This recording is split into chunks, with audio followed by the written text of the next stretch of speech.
Welcome back to Pixels and Pints. I'm Dan. I'm here with Pete. Howdy.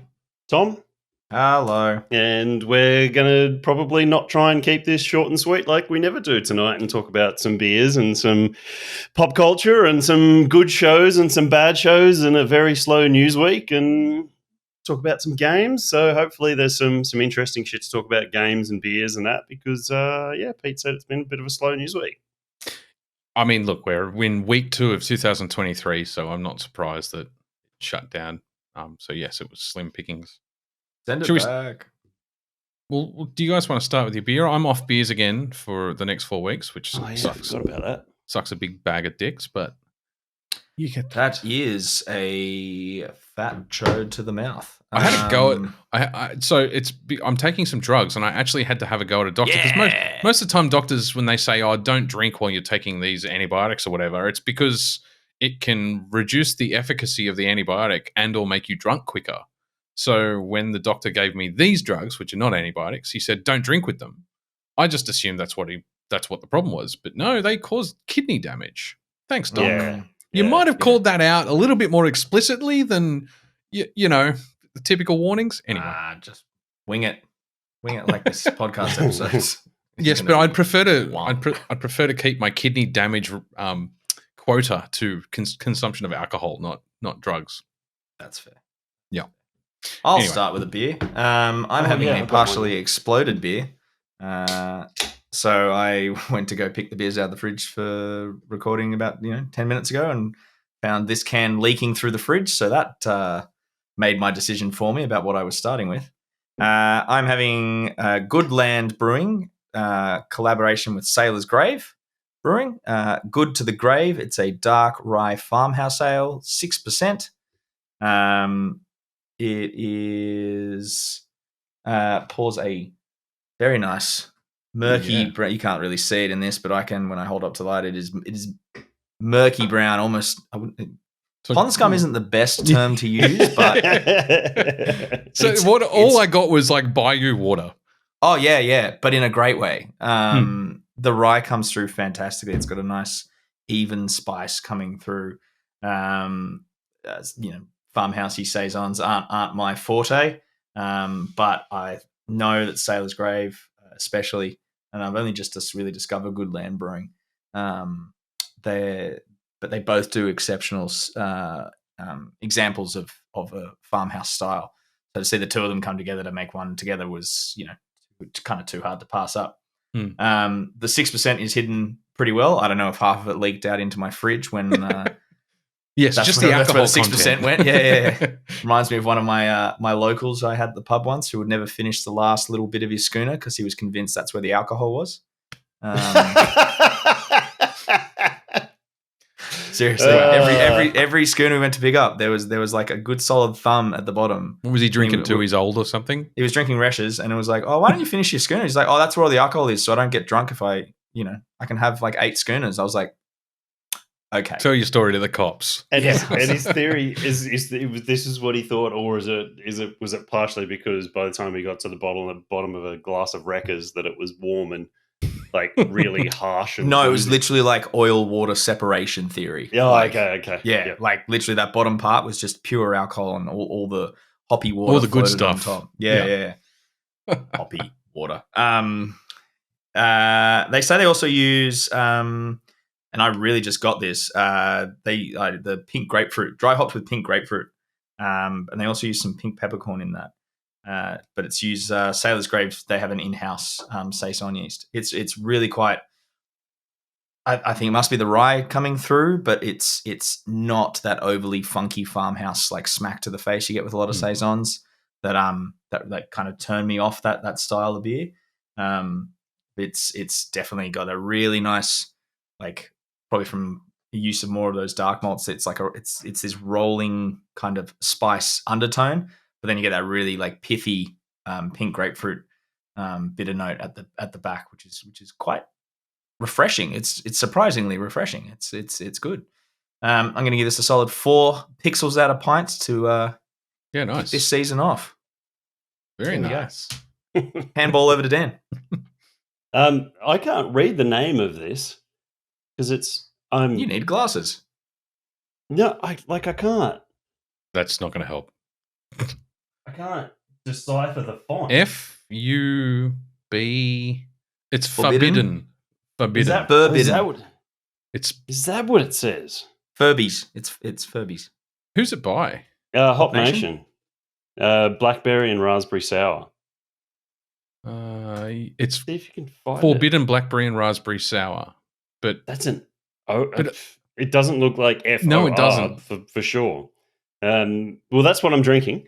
Forbidden blackberry and raspberry sour from Hop Nation in Victoria. That's what the thing is. That's the forbidden O. You're not meant to ever write with that O.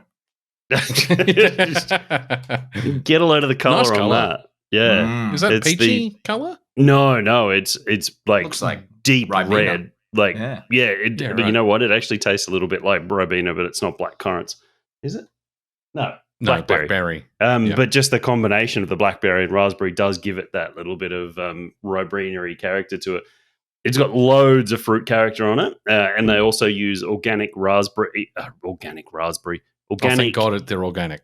I make my metallic raspberries. Organic I vanilla want my pods. cardboard raspberries. Bring them back, sir. Organic vanilla pods in it as well to give it some vanilla-y smoothness as well. It's not super tart. It's a kettle sour. I do like a super tart.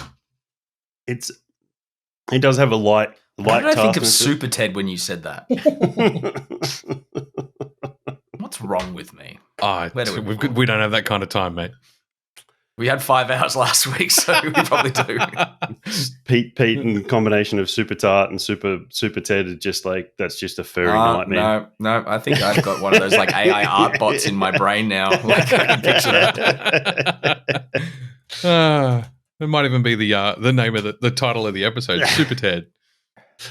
It says it's packed full of ripe fruit at the peak of its ripeness, and I get that. As soon as I cracked it open and poured it into the glass, I could smell the fruit without even bringing it to my face, my mouth hole. And it's light tart, a lot of fruit, smooth vanilla on the back end. You get some of that raspberry seed, astringent bitterness right at the end of the palate, but it doesn't take away from anything. Just kind of adds to the full body Bit of of sharpness. Yeah, nice. Yeah. So I don't know, 3 3/4. Told you it was coming back. Yeah, you did warn us. I don't understand it, but yeah, sure. Cool. Yep. And mine was Vittoria freshly ground beans. Oh, you're Freshly onto ground coffee. Victoria? Yeah. I remember the days when I couldn't have a coffee past, say, 5 p.m. or I wouldn't sleep. But I found as soon as I started taking pre-workout supplements with 320 milligrams of caffeine in it, it's just everything else is just, I don't even feel it. Give me an enema of that to get me through my day. I think there's only like 5 milligrams of caffeine in coffee. So to get 320 in a powder form, anyway. How do you not end up a shaky mess? You know what? I once made the mistake. I didn't make the mistake. I took the pre-workout. Welcome to Pixels and Pints, where we discuss Pete's protein intake. I'm reviewing supplements. I took the He pre-workout. can't review beers, so he's got to review his supplement powder. I took the supplement, and usually I immediately leave. Like, it's the last thing I do before walking to the gym. And, it's a 20-minute walk, so I'm nice and warmed up. I don't have to fuck around on the treadmill. I can just get straight into weights. So I got halfway to the gym, and a guy called to come and inspect my car. So I'm like, I don't want to miss this opportunity, right? So I literally turned around and walked home, and he took it for a test drive. 20 minutes later, I'm sitting at home, and my skin is crawling. I'm like, what the fuck's wrong with me? And it's like, because I took the pre and I didn't actually go work out. So you burn it off when you actually work out. But if you just take it for fun, it's not fun. Yeah. There's another chemical in it that's actually designed to make your skin tingle, beta-alanine. It's got some weird properties. Pretty common for a pre. Stick to my illegal drugs, thanks. Yeah. Yeah. Anyway, let's talk about some news. We interrupt this broadcast with some breaking news from the front. You can start, Peter. I've been looking through the news while I've got some more bits to add in. Yeah, cool. after my Chuck some news in. my bias is finished. I'm making up news, or kind of just.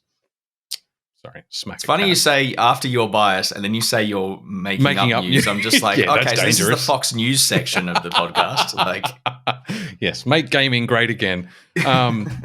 So just a quick, I put it as a recap, but just in terms, he does have Foxtel on there, which is misspelled. I do anyway. actually. Purposely misspelled. All the DC and MCU movies slated for 2023. So it's kind of what's coming up this year. Ant-Man and the Wasp: Quantumania is February 17th. So what's that, a month and a week? Yeah, about 5 weeks from now. Shazam! Fury of the Gods is March 17. Guardians 3, May 5th. Spider-Man Across the Spider-Verse, June 2nd. Jump in at any point if you want. The Flash, I'll believe it when I see it, but apparently it's out June 16. The Marvels. Does it have to be though? Does it have to be? I'm sure it doesn't. The Marvels. I'm actually kind of looking forward to July 28. What's Blue the Beetle, Marvels? Miss Marvel, and Captain Marvel. Yep. And at least one other Marvel. I'm not sure which. What's the name Tom will from know. the one from Quantum? WandaVision. Monica Rambeau. She's from Captain Marvel. Yeah, but this is her now. As I can't remember her character's name off the top of my head. How did she get? Very long. Monica. How did she get? Get out. That is my job. How dare you? And none of us are dads. You can't have dad jokes. Well, how did she get powers? I'm Jasper's dad. How dare you? When she goes through the Wanda. What a thing! And then she was in Multiverse of Madness. You see her alternate universe version. I must rewatch Multiverse of Madness. I didn't enjoy it, and I was being annoyed by somebody while trying to watch it. Is Reed Richards, yes. That sequence. That's some strong pre-workout. Yep. Sorry, that went down the wrong pipe. Anyway, I do like the fact that Miss Marvel is one of two original mutants being reintroduced into the MCU. So that's kind of... They're slowly coming in. They are slowly coming in. It just took Disney to spend a couple of $1 billion to buy out the studio to get the rights back. But hey, also after some of those Fox Studios Marvel X-Men movies, they needed a little break. Reset. They needed to lie down. Yeah. Maybe like a nice weighted blanket, just really calm those nerves. Yeah, they've been harshly done by. Yeah. Blue Beetle, August 18. Yeah, I'm just reading on the Blue Beetle. I knew they were making one, and when I saw a teaser trailer for it or something, I'm like, yeah, sure. Why? Okay. Can't be worse than The Tick. Oh, actually, I shouldn't say that. That was entertaining. It was. The original Tick was excellent. Apparently, the new season's new season. It came out like 5 or 6 years ago. Yeah. With that's what I've seen. Peter Serafinowicz. Yeah. Yeah. Oh, have you never watched the original live action one? No. Man. that was great with the... Oh, fuck. I can't... I'll know as soon as I look it up. Oh, God. What was his name? 94. That's him. Who's the cast? See, this is how we end up with 4 hours of content with 3 news articles. It's great. I know. It's bugging me. I was talking to somebody about it the other day too, and I couldn't remember what the dude's name is. And he's in fucking everything. Why can't I? Oh, you keep going. I'll find it. Okay. Craven the Hunter. You heard of imdb.com there, Dan? You want to just use that one? Sorry? imdb.com to show you who the actor is? Oh, I'm using Wikipedia. Peter Warburton. Right. Patrick Warburton. Right. Patrick. Joe from Family Guy. Yeah. And he was great. He was better than I love Serafinowicz, but I think the original guy was better. He just had more. He had more Patrick idiocy. has a much better voice for that kind of character. Yeah. I haven't seen it, but I can say I did. After giving it shit, I did actually thoroughly enjoy the first season of the remake, the 2016 I think it series. only got one. I don't think it got any more. It was like 5, 4, 6 episodes or something. No, it got more than one season. I'm looking at. Yeah, it looks like 2 actually. 2 seasons of 12 episodes. Yes. I only saw the first one, but it was entertaining. It was kind of PG rated, but still kind of clean fun. That makes sense. So Kraven the Hunter, October 6th, and Aquaman and the Lost Plotline, December 25th. Lost Plotline. Well, I mean, they another one pick a fucking Batman. Fuck off. What's wrong? Aquaman 2? Really? As long as it's not The Trench, the Aquaman spin-off that they said they were going to do. Yeah. Because that would have been incredibly entertaining. I would rather watch that than watch fucking gold sparkly scales 12-year-old boy with a trident running around blowing shit up. That was a horrible fucking movie. The first one. I fell asleep attempting to rewatch it to try and give it a bet. I'm surprised you attempted to rewatch it. It's not worth it. I've tried a couple of times to rewatch it and just haven't gotten anywhere. And I liked his yellow, orange, and green suit, I've got to say. I didn't mind the costume. I just hated everyone else in that show. I Momoa probably is would have watched only... it more if he had the hook arm. The hook arm, They just didn't, to be honest, with Jason Momoa in, I would have watched it if he'd been dressed up like Khal Drogo. He's a fucking man of a man. He should play Conan. Anyway, what? Did he play Conan? Yes. Yeah, let's say. What an inspired idea I just had. Pete, well done. I should have been drinking. Deserves a round of applause. Thanks, mate. Yeah. On to brighter futures. Last of Us Season 1. So that comes out on Monday in Australia. I'd hardly say that Last of Us is a brighter future. It's an inspiring future for us all to get to. Yeah, I guess. Comes out on Binge and Foxtel on Monday. And it's a weekly release, so they're not dumping the whole season in one hit. They've released the media embargo, so critics are starting to upload spoiler-free critiques of the whole season. I did see on the PlayStation AU Instagram tonight there's the launch. Like they're doing they booked out one of the cinemas so they can watch the first episode. So that's really cool. But yeah, apparently it's getting really good critical reviews. I did read a full article, I think, from IGN, who have basically said it stays true to the original content. It does deviate in places, but in places that are both practical and complementary. So they didn't they've said that they didn't pick up on any missteps. So where they've added new content, it was to make a video game transform into a TV series properly. There's a bit more background. They have made some changes, some other changes, like they removed the torture scene at the start of the game, which you can easily accept a bit of torture in a video game because that happens. Joel and his girlfriend torture the arsehole that double crosses them at the start of the video game. They had to take that out for the TV series because obviously you can get away with that in a video game, but watching the protagonist that you're supposed to sympathize with torture and then execute someone in the first 10 minutes probably wouldn't have gone down very well. Yeah, it's all about character development. I would support him more. Superman had to break someone's neck to learn not to kill. I don't want to revisit that. And also violence. Violence has an interesting role to play in the series, apparently. It's less on-screen constant violence and more the social impact across the characters of that violence. So apparently it's used quite sparingly. I'm really interested. Having read the reviews, and they did make it clear. Actually. They did make it clear at the start this is a spoiler-free review, or else I wouldn't have bothered reading it. How much of that is that them covering the entire first season? They've seen it all. Yeah, which you've got to. I don't know. Do they say that does it go to the end of the first game? They didn't say how far it went. Okay. Yeah, no, they didn't say. Because if you don't murder that fucking pedophile in the cabin in that show, fuck that. Spoilers Can't for the remember last his name. name.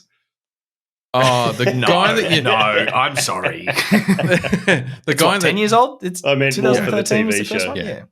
The guy that where you have to fight him in the cabin that's on fire. Yeah. Fuck that. That was also the most annoying sequence in that game for me. How much do you want to bet that because was the the game's broken up DLC. into seasons. No, it's not, Pete. It's the main game. Not the main game.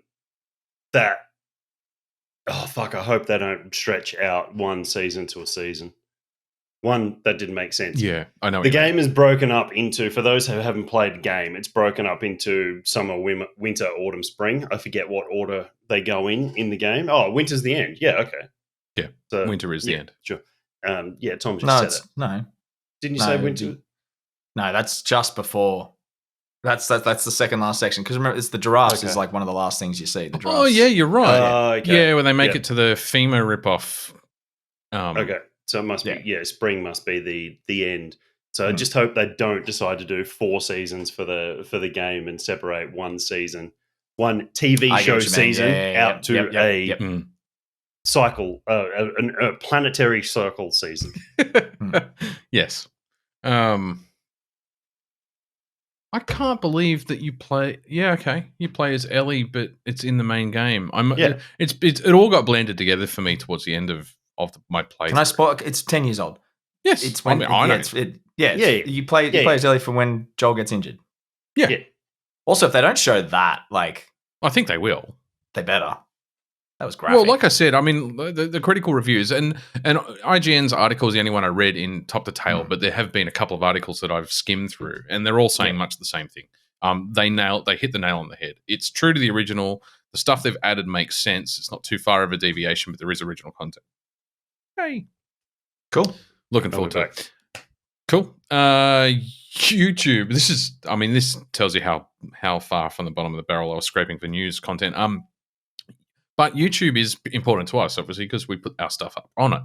I was watching a lot of YouTube last night. They've introduced, so back in November, they introduced a new set of standards or policies for YouTube gaming.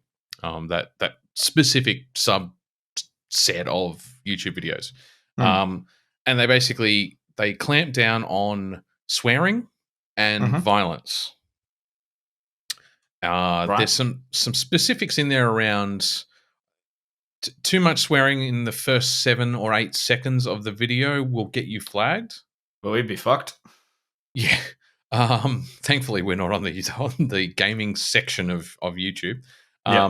There's also no variation in swearing. So there's no light swearing versus bad swearing. Fuck and shit are applied equally. So if you say shit and in the first 7 seconds, you'll be demonetized and flagged. You'll also be age restricted. Wow. Okay, that's fine. But violence, they changed their policies. YouTube's always had a policy against the depiction of actual violence or realistic violence, but now they're applying it to video game violence, but only to the video game segment of YouTube. Okay. So if you show the video game that has the violence in it, like you're trying to review Red Dead Redemption 2, which I'm playing at the moment, you'd get demonetized. So is it like without a warning? Like, no, do you there's have no warnings. I want to see where this comes down to, where they draw the line here, because that little pink fuck Kirby will eat everything and everyone around. Does that get classified as violence, or is it does Kirby get away with it? Mario jumps on top of fucking everybody and squishes them down to a pancake, so their life is just fucked and they're crippled. And he takes shrooms, bro. He's a fucking mad drug-addled motherfucker. Getting around eating shrooms and flowers and God knows what. Yeah, because he's a sick bro. And slaughtering the raccoon to wear its skin. And just like a boss. I'd slaughter a raccoon if it meant I could wear its skin and fly. Okay, hilarious. David Crockett. So the worst part about that change in policy is that they've, without bothering to tell anybody, they retroactively applied it to all historic videos on YouTube's gaming section. So you have gaming channels who are still making money from videos that they put up 3 years ago, suddenly just got delisted. The videos got taken down, or they got age restricted and demonetized. Oh, I wonder if, because this may surprise you, but one of my favorite YouTube channels to watch is it's Outside Xbox. I've never owned an Xbox. My housemates had one, but they do a really, really fun series of countdowns of like. I love this disclaimer before you. I'm a PlayStation boy, right? I'm PlayStation boy. I feel so dirty. I do. I'll have to check there because they've got this this great playlist, which is it's like 700 videos deep, and they release them twice weekly, and it's always 7 things. It's kind of like our spotlights. Like we picked like a certain topic. So the last one they did was 7 unlucky NPCs everyone always kills. Like, so it's an NPC that follows you that you just inevitably end up killing. But they're like, that's a cool segment. I like that. They definitely get monetized for that. Like they're big enough that they would. So they would have gotten flagged. If there's any swearing, to go through and see. There's any swearing or over the line violence in the first sequence. So I think the swearing it's the first 7 seconds, and violence I think it's 30 seconds. They do show clips from games in the first 30 seconds that would contain violence. Yeah. So it depends on. Wow, I'll have a look actually. Yeah. But the big complaint is like the shit that I had to put up with fucking copyright claiming. YouTube just stacks the deck. Google stacks the deck against you. So they've just retroactively applied these new policies, but they haven't bothered telling anybody. So people have literally just woken up one day and half of their YouTube channel with their 1 million subscribers, half of their videos are just suddenly demonetized. So let's be clear what demonetization means. YouTube still makes money by selling advertisement minutes for those videos. It's just they don't send any of that money to the guy that made the video. Yeah, so we still got to watch ads for it. Yes. Yeah. But the actual creator of the content creator gets nothing. Yeah. Fuck them. Anyway, my last piece of news before we move on to far more interesting and exciting things is the Dungeons and Dragons open gaming license leak, which doesn't tell you anything. So OGL has been around. So D&D. You explained this last episode. You went to it quite in depth. I didn't talk about the OGL. I talked about D&D 1.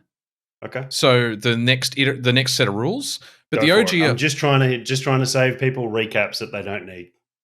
Fair enough. I'm not recapping. So this is new content that leaked after we recorded. So OGL 1.1 draft leaked. Wizards of the Coast promised a long time ago that they would never remove OGL 1.0, which was basically an open gaming license that allows video games, board games, and content writers for D&D campaigns and dungeon crawls and all the rest of it to use some rules from the original D&D game mechanics to apply it to their content. It's literally like a open source license model for the rule set. So if you were to take basic premise of, say, kobolds, which are a proprietary creature type in D&D, and you took the D20, hit and armor class system out of Dungeons & Dragons, then you are relying on the Open Gaming License 1.0 product that they released, licensing agreement that they released. They built that years and years ago, like in back in the year 2000, in the lead up to 3rd edition rules. And they have always said even if they update the OGL, they will never remove OGL 1.0. So if you've already built your video game around their old license, their new license won't remove the rights from the old license. Right. Well, their new license model just got leaked, and apart from going from 900 words to 9,000 words and being this massive legal document, it has de-licensed all content that relied on the old licensing agreement. It now requires anyone writing content for D&D, so you're talking Kobold Press, who are a large business who make a shitload of expanded content for D&D. If you make more than $750K in revenue, they will now start charging you royalties. Wizards of the Coast will now start charging you royalties. If you make 1 cent, you are required to provide annual reporting of revenue back to Wizards of the Coast. You did mention this last time. Maybe I was super drunk, but I don't recall talking about this because they had, as far as I know, they hadn't leaked this licensing. Because you were talking about. I was talking about them wanting to make more money out of the digital content. This is now them making money out of third parties who are supporting their game system. Also gives Wizards of the Coast license to use the content however and whenever they like. So if I'm selling a video game, like one of Lorient's video games, for example, I mean, they've just done Baldur's Gate 3, which is due for release soon. But I guarantee you some of the rules for the games that we played, what were the games that we played? Divinity.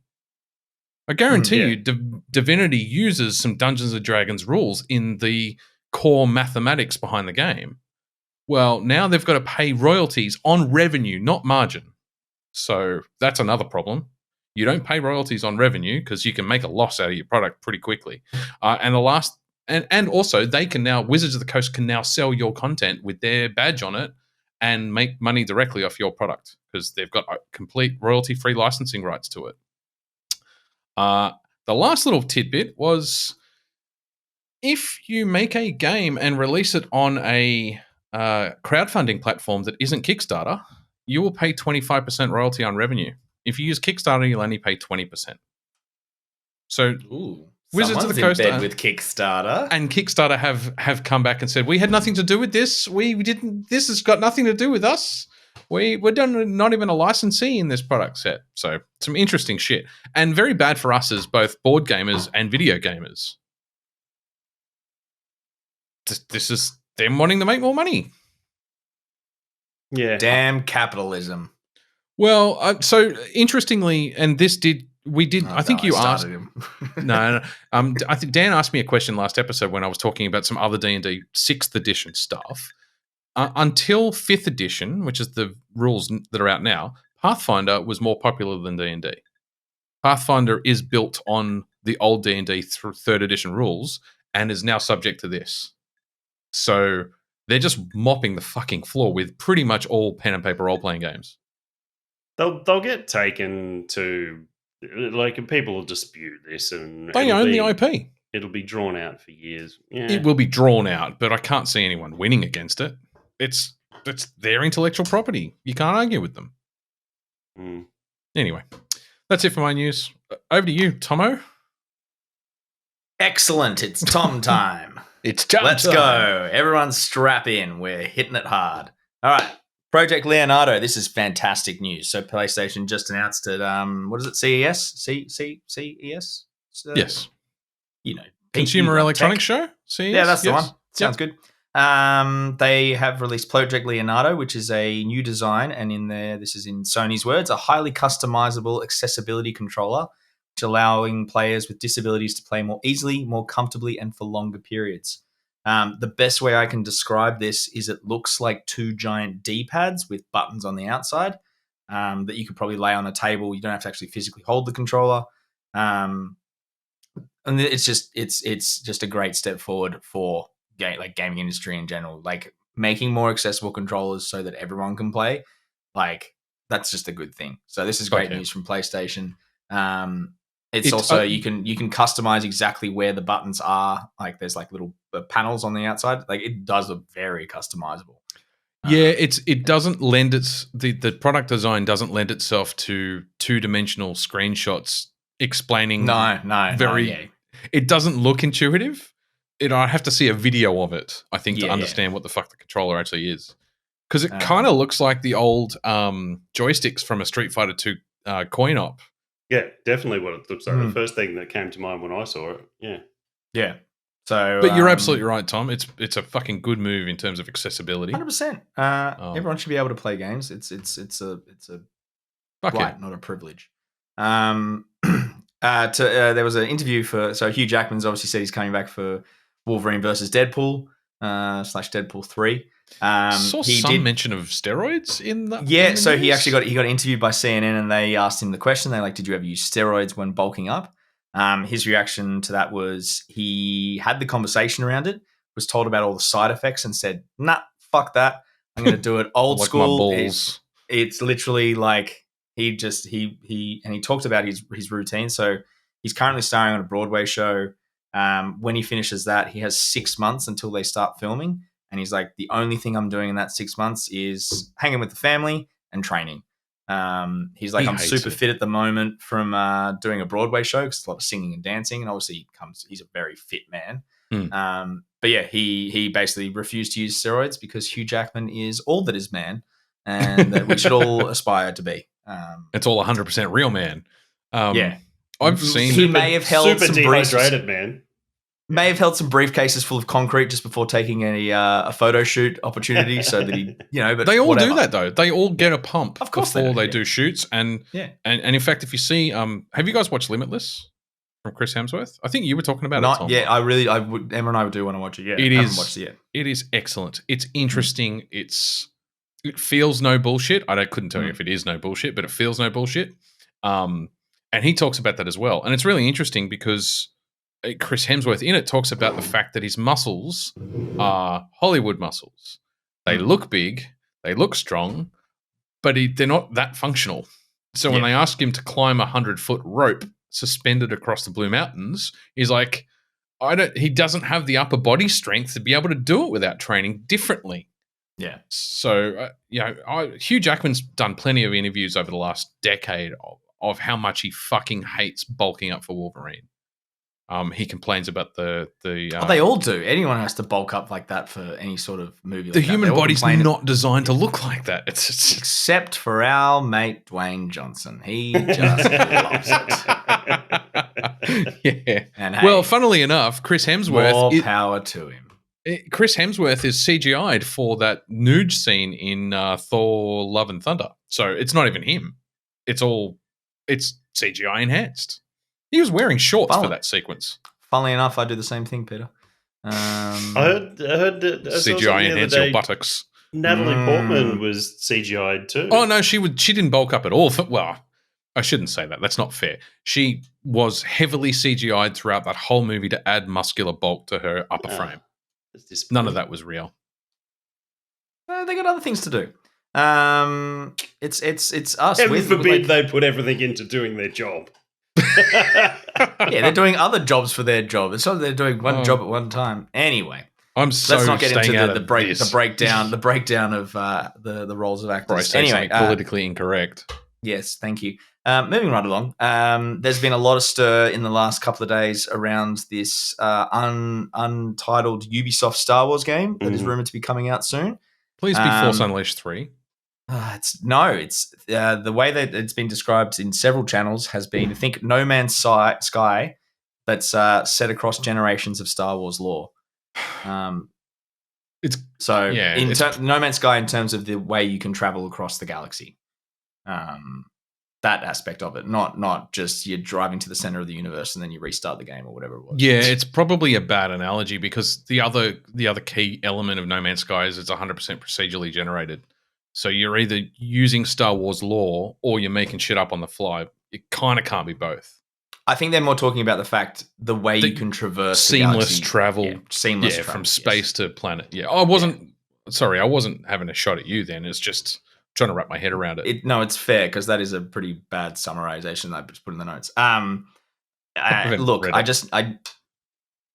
I've been so burnt by Star Wars games being announced recently. Until this one is in your hands. I'll even wait till it goes gold.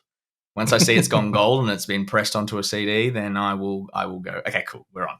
Yeah. Just at least give me a trailer. Give me something. I need.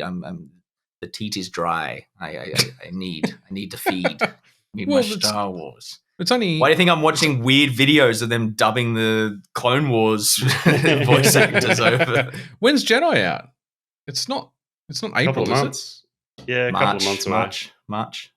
And we get Mando in March. I know it's coming. It's just, I'm Well, Hogwarts Legacy's April. I've got Bad Batch, and I just need more Bad Batch now. I'm back, and I'm getting my fix. And last, a little bit of news for me. So Tom, I bought the Skywalker Saga Lego today, and I bought the Galactic Edition or whatever it was, the fully upgraded one, and you get all the Bad Batch skins. So I'm going to go into a level where there's four players and just switch them all out for the Bad Batch crew. Do it. Yeah, you'll love it. Last little thing, NYXI, which is a peripheral creator for all sorts of gaming consoles, have announced the NYXI Wizard, which is literally a Switch controller that is the GameCube controller, one of the greatest controllers of all time. That's completely undisputed. No one can fight me on it. You're all idiots. Isn't that the one that you get? No, I'm thinking in N64. Anyway, N64, looked kind of like an X-Wing when you turned it around. The GameCube controller was the purple one. It's the famous purple one. The cool thing about this, though, is that this one does split, so you can have GameCube controller on the other side of the Switch screen for the 3 other Switch users like me. I haven't turned my Switch on in forever. Actually, I need to get back into it. But yeah, it looks cool. It's one of those things. If I was like, you know what, I've got a bit of extra cash this week, I'll buy that. Why not? That'd be cool. And that's it. News done. No more news ever. Is it going to be $11,000 like the new customizable I did PlayStation not see one? A price. I did not see a price. I can't get over the fact that we're only a few weeks away from PSVR 2. That's February, isn't it? That everyone cares about. PSVR 2 release date. Well, I pre-ordered mine, and we talked about that on the podcast. February 22nd. Yeah, I mean, it's not long. It's not far away. I did find myself the other night watching a gameplay preview of Hogwarts Legacy and getting more excited for it. I made the mistake of exactly the same thing and then pre-ordered it. I already had it pre-ordered. Oh, okay. I didn't. They'd had like a half an hour thing that the extended gameplay footage. Yeah. So yeah, just it looks great. It looks great. And I wanted the Dark Edition so that you could get access to all the bastard curses, the forbidden curses, straight up in the arena. So yeah, anyway, looking forward to that. That's the news. That's a wrap. That's news. That's Feb 16 as well. I'm pretty sure. Hogwarts Legacy. Yeah, it is looking fantastic. I actually had an article up of all the games that are being released this year, but in the first half of this year. But I figured after mentioning 16 DC and MCU movies, I might skip the list. Well, yeah, and also game like it's pretty subjective too. It's been pretty bad with game releases recently as well. It's been getting delayed and stuff. So yeah, we don't want to jinx anything. Yeah. Cool. You guys want to talk about your second beers? Well, I'm madly pouring them. I'm gonna jump in here, Tom, because this is kind of in news as well, but it's actually beer related news. So we got a new sort of ingredient. Well, I shouldn't say sort of ingredient. We got a new ingredient out of New Zealand that's been used by Garage Project 2 or 3 times now in a Pilsner, and I was lucky enough for this to pop into the fridge at Quaker Cellars. It's a Hop Nation Garage Project. Sorry, lights are like playing havoc. Garage Project. What's in the box? Phantasm. And Phantasm is a new ingredient that's come out of New Zealand. I've got the Garage Project Phantasm in my fridge. Oh, okay, cool. Do you know about it? No. Okay, but I just got excited for no reason. Listen to my voice. No. It's like, because I'd like to. That's the Pilsner. I'd really like to try that one too. So it's what Phantasm is. I'm reading this from an article, so excuse me if I stumble because my English is horrible. The Phantasm is a powder that is made from Marlborough Sauvignon Blanc grape skins, which in New Zealand, like New Zealand hops, are rich in thyroid precursors that create appealing tropical or citrus aromas in beer. There's another article that can go on. So it's a powder that's made from Sauv Blanc grape skins that have the same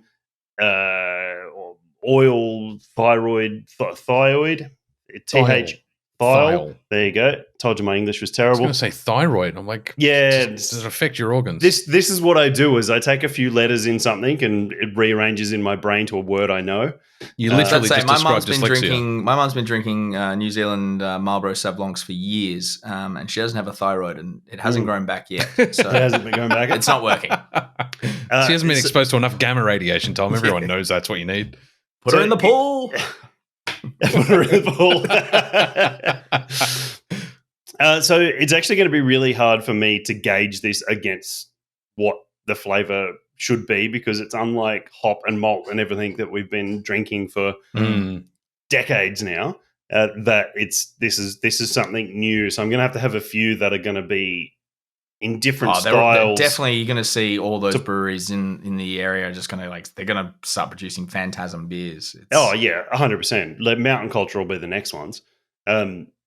So it's really, actually, it's got quite a bit more of a resiny pine character to it than I probably should read what fucking hops are in it in the first place, shouldn't I? To actually know what I'm talking about. Well, that would be why. Okay, it's got that it definitely has that diesely New Zealand character to it. It's got Motueka in it. It's got Citra, so we're getting Citra Incognito, which is a hop oil from a different company. Citra Cryo, which is a condensed version of the Citra malt itself. It's got Nelson. Okay, that's where we're getting Diesel, the New Zealand Dylan Diesely character from, and Vic Secret, where we're getting some of that citrusy, some of that resiny pine character from. So it's actually got some like really big hitting hops in there as well, which I guess is why it's got such a big hop content to it as well. The aromas are really sharp. I don't know whether that's because of the Phantasm that's in it or whether they've just thrown a whole bunch of hop in there. So it's really coming through quite prominent. It's good that they've made a good beer and they've packed in November. So I was just thinking because I actually realized I don't have the Phantasm Pilsner in my fridge. I have another Phantasm beer. Okay. That I picked up yesterday, but I've had the Phantasm Pilsner. I think I sent it to you guys. So I'm just going to check the chat. Maybe you did, yeah. I think I sent it to you and I was fucking raving about it. Because I think it was just after we just had a bunch of Pilsners. I'll see if I actually did, but You may have actually, yeah. I did just check my Untapped, and this is why I still use Untapped, because I try so many beers, I forget them all. And I said in the same thing, it was like super, like, I can tell you exactly what I wrote. It was a 4.5, but it was the passion fruit and guava in a Pilsner that really came through. Okay. It was like, and the aroma was next level. It was so, like, it was too rich for the beer from what you expected to get. That's kind of what this is as well. It's a really strong hop character, and don't get me wrong, it's beautiful. It's a wonderful beer, but it's not. It once again, I can't put my finger on it. This is why I need to try some more beers with the Phantasm in it to see if they've got a common denominator across them. So it could be just that they've used a whole bunch of really strong hop content, like high oil. I just found the message message around when I sent it to you guys, and all I wrote was, "Also grab this if you see it. It's very good." Clearly, I had a few beers already. It's good that Hop Nation and Garage Project have added a bunch of other components that made a good beer, but really to wrap your brain as brewers and as people in the industry around Phantasm, you kind of need it to be isolated. You kind of need a base beer before and after, so that you can separate out what it's doing. Phantasm. There you go, Dan. That's your next beer. Smash Phantasm. I'm in the middle of getting my organic chemistry degree in the background while you guys are talking about it. Oh, you're looking up thiols precursors. Yeah. Well, so I haven't found anything on the precursors, but thiols, a class of organic chemical compounds. This will make sense mostly to you, Dan, because of your degree. I would presume. Oh, my dad's going to be fucking loving this. It's a class of organic chemical compounds similar to alcohols and phenols, but containing a sulfur atom in place of the oxygen atom. They're among the odorous principles in the sense of skunks and freshly chopped onions, petroleum and natural gas. Because of the disagreeable odors, they interfere with catalysts used in refining processes and produce sulfur dioxide upon combustion. So it's the stinky stuff. That would probably explain why the aroma is so powerful compared to what you expect for the beer. Yeah, and it's really dominant hop characters. It's quite how do I describe it? It's and Use when your you say feelings, Dan. yeah. It's really funny, Pete. You say that it's similar to the alcohol side of it, because it's really when you're drinking those non-alcoholic beers, you're not getting the ethanol reacting with the hop oils and everything in there to give that rounded, pungent hop flavor and aroma. As where this feels like now the dramatic opposite of those non-alcoholics that are probably putting a lot of hop in there to try and get a little bit of hop character. Yeah. There feels like now they're getting a lot of hop character. It's just supercharging it. That's exactly it. And I think it's so pleasant because, they're hops that I've had hundreds of times already, but it's presenting in a different way. It's not just like it's a different blend or a different scale of how much they've used in conjunction with each other. It does actually feels like something a little different.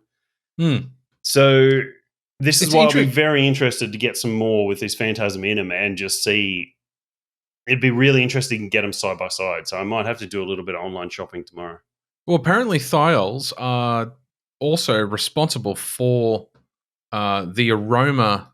So thiols are a family of sulfur-containing aroma compounds naturally found in hops, either as free aroma-active volatiles or as non-aroma-active non-volatile precursors. So, but they only represent 1% of the total hop oil composition. So I can only assume that using these from Sauv Blanc grape skins is designed to kind of complement and increase the percentage, the overall percentage of thiols in beer, because it'd already be in beer. They're the sulfonates or whatever the word is. Anyway, sulfates, that's the word, in beer. Yeah, anyway, interesting. Cool. It is interesting. It is very interesting. And it will be very interesting to see who picks this up and uses it ongoing, and whether now they've introduced it, whether they can. I guess the New Zealand, the grape skins is a byproduct and it's just disregarded. It's turned into other things. So I'm assuming there'll be no shortage of New Zealand Sauv Blanc grape skins. Seems they're the biggest producer of Sauv Blanc in the world. Yeah. To actually get it out there to the beer industry for everybody that wants to use it. I will be using this now, having tried one. It's just another example of the ongoing chase to just get more hop flavor into beer. Because to me, it's just another step in the cryo. Because cryo was designed to get more of that hop. Yeah, character into beer. Definitely, cryo is. So anybody that those playing at home, Lupamax? Cryo and Lupamax are two similar things done in slightly different ways. So you're pushing my memory on this one, but it's something about freezing the hop with liquid nitrogen to remove the unnecessary water content and things like that to distill it down. So they're basically freezing it and shattering it and taking the oils and the impurities separate and doubling down on the hop oils and flavor and aroma and all that, which has been done previously in things like T45 pellets, which are removing it's 45% of original organic material. Most of us use T90s. Very, very few people. I don't even really think they make T45s anymore. Most of us use T90s, which are 90% of the original organic material. And then Cryo and Lupamax, like you say, it was that jump now to create a more condensed version of certain hops. Not all hops get a Cryo. Amarillo, Cascade, and Citra are the ones they're chasing, apparently. Yeah, and so the big ones. The lupulin is the oil inside the hop that they wanted. Yeah, so the lupulin gland is basically the pollen. When you get a hop cone and you peel it apart, it's got leaves like a little mini pine cone. You can peel the leaves away, and right at the bottom of the leaf is the lupulin gland, and it's completely visible if you peel a hop cone apart. It's just yellow pollen powder, basically. Yeah. So that's what they're doing. They're condensing that down, but the difference there is they're making a 50% stronger hop in aroma and flavor, but they're charging you double the amount of price for it. So now this will be interesting to see if this Phantasm comes in and we're able to get a higher hop flavor aroma profile from less hops, bringing cost of production down. So you're using Cryo and Lupamax, and you're not saving yourself any money. You're not changing how you're doing things at all. Well, interestingly, so you talked about T90 as the kind of a standard hop. T90 literally, I am reading this, so this is not my knowledge. I'm not claiming that it is. It literally means that 90% of the hop pellet is green matter by weight, and 10% is the lupulin. So Cryo and Lupamax are just changing that ratio to increase the amount of lupulin in the pellet. Yeah. And now you're talking about Phantasm as an alternate way of getting hop characters or hop characteristics without supercharging lupulin as an oil. And using a byproduct from a completely separate industry to enhance the product that's coming out of our industry. It's interesting. Which is cool. It's very interesting. And I mean, it just goes to show like the advancements we're still making in brewing and how little, I mean, not how little we know, but the ground that we still have to cover in the future. It's interesting. These little things give me a little nerdy happiness. Except for me, because I'm so sick of overexpressed hop characters in my beers. So it doesn't help me. I mean, it gives them more tools. What aren't you sick of, Pete? Let's be completely frank. I'm not sick of Assassin's Creed games. I don't think 4 in 2023 is enough. So I don't disagree with you there, Pete. It's not what the main market says, but I don't disagree with you because we've had this conversation before about. But we also push the boundary. So if anyone's palate's going to get fatigued, it's going to be ours before the general population of craft beer drinkers. Which is very interesting that Garage Project, one of the best breweries, or I would quite out there say the best brewery in the Southern Hemisphere, chose to make a Pilsner out of this first up.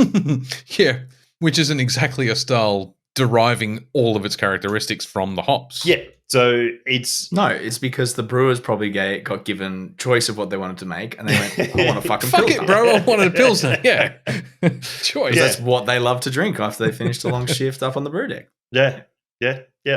So because it's the most refreshing. Yeah. Interesting. Yep. I had to interject that there. No, that was really interesting beer information, and we I've finished have been three quarters of my 4. I'd happily give this a 4 3/4. Okay. You dopey bugger. Tom? Well, that's a hard act to follow.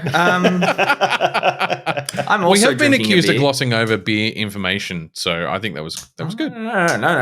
It's always nice for me to just sit back and watch Dan wax lyrical about brewing techniques. It's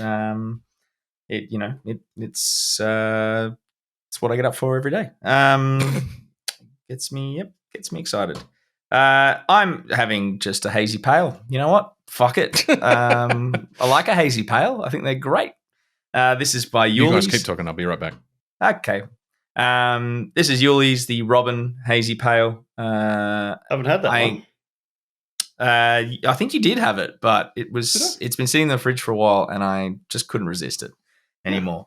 I'm sure what you didn't do, though, Dan, and while Pete's fucked off, I'm going to do this, is read the poem on the back. I'm going to do a move reading for the audience. If you want to just take a siesta while I do this. I'll just put myself on mute. So there we go. All right. Welcome, audience. This is Tom's moved readings of beer can labels.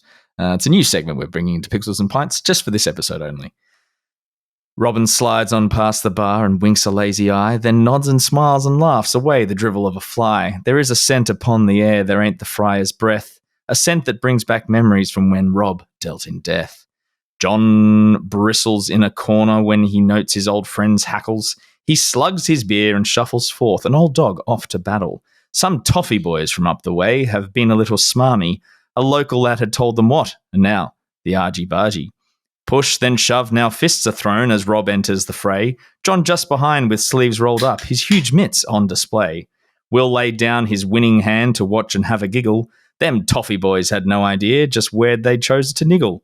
The pounding silence echoed through the merry little tavern, punctured by the grunt and thud as Rob imbues some manners. When the dust has settled and the good guys have rebelled, Rob and his perennial friends dive deep into an ale. Now that tells you diddly squat about what I'm drinking. But it is a better story than our next topic, which is Witcher Blood Origin. Yes. So this is just it was more plot. It was more plot.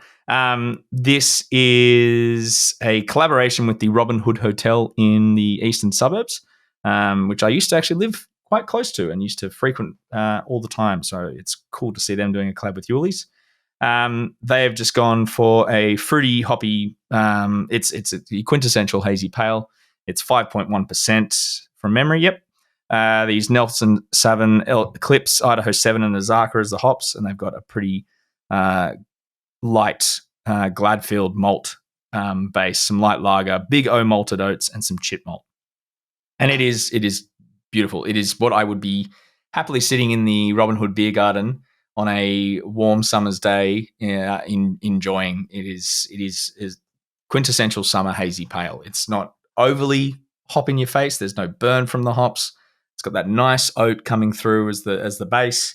And yeah, I'm giving this a solid 4 out of 5. But I'll have to keep my eye open for it, because I like Yulli's Brews beers typically. Yeah.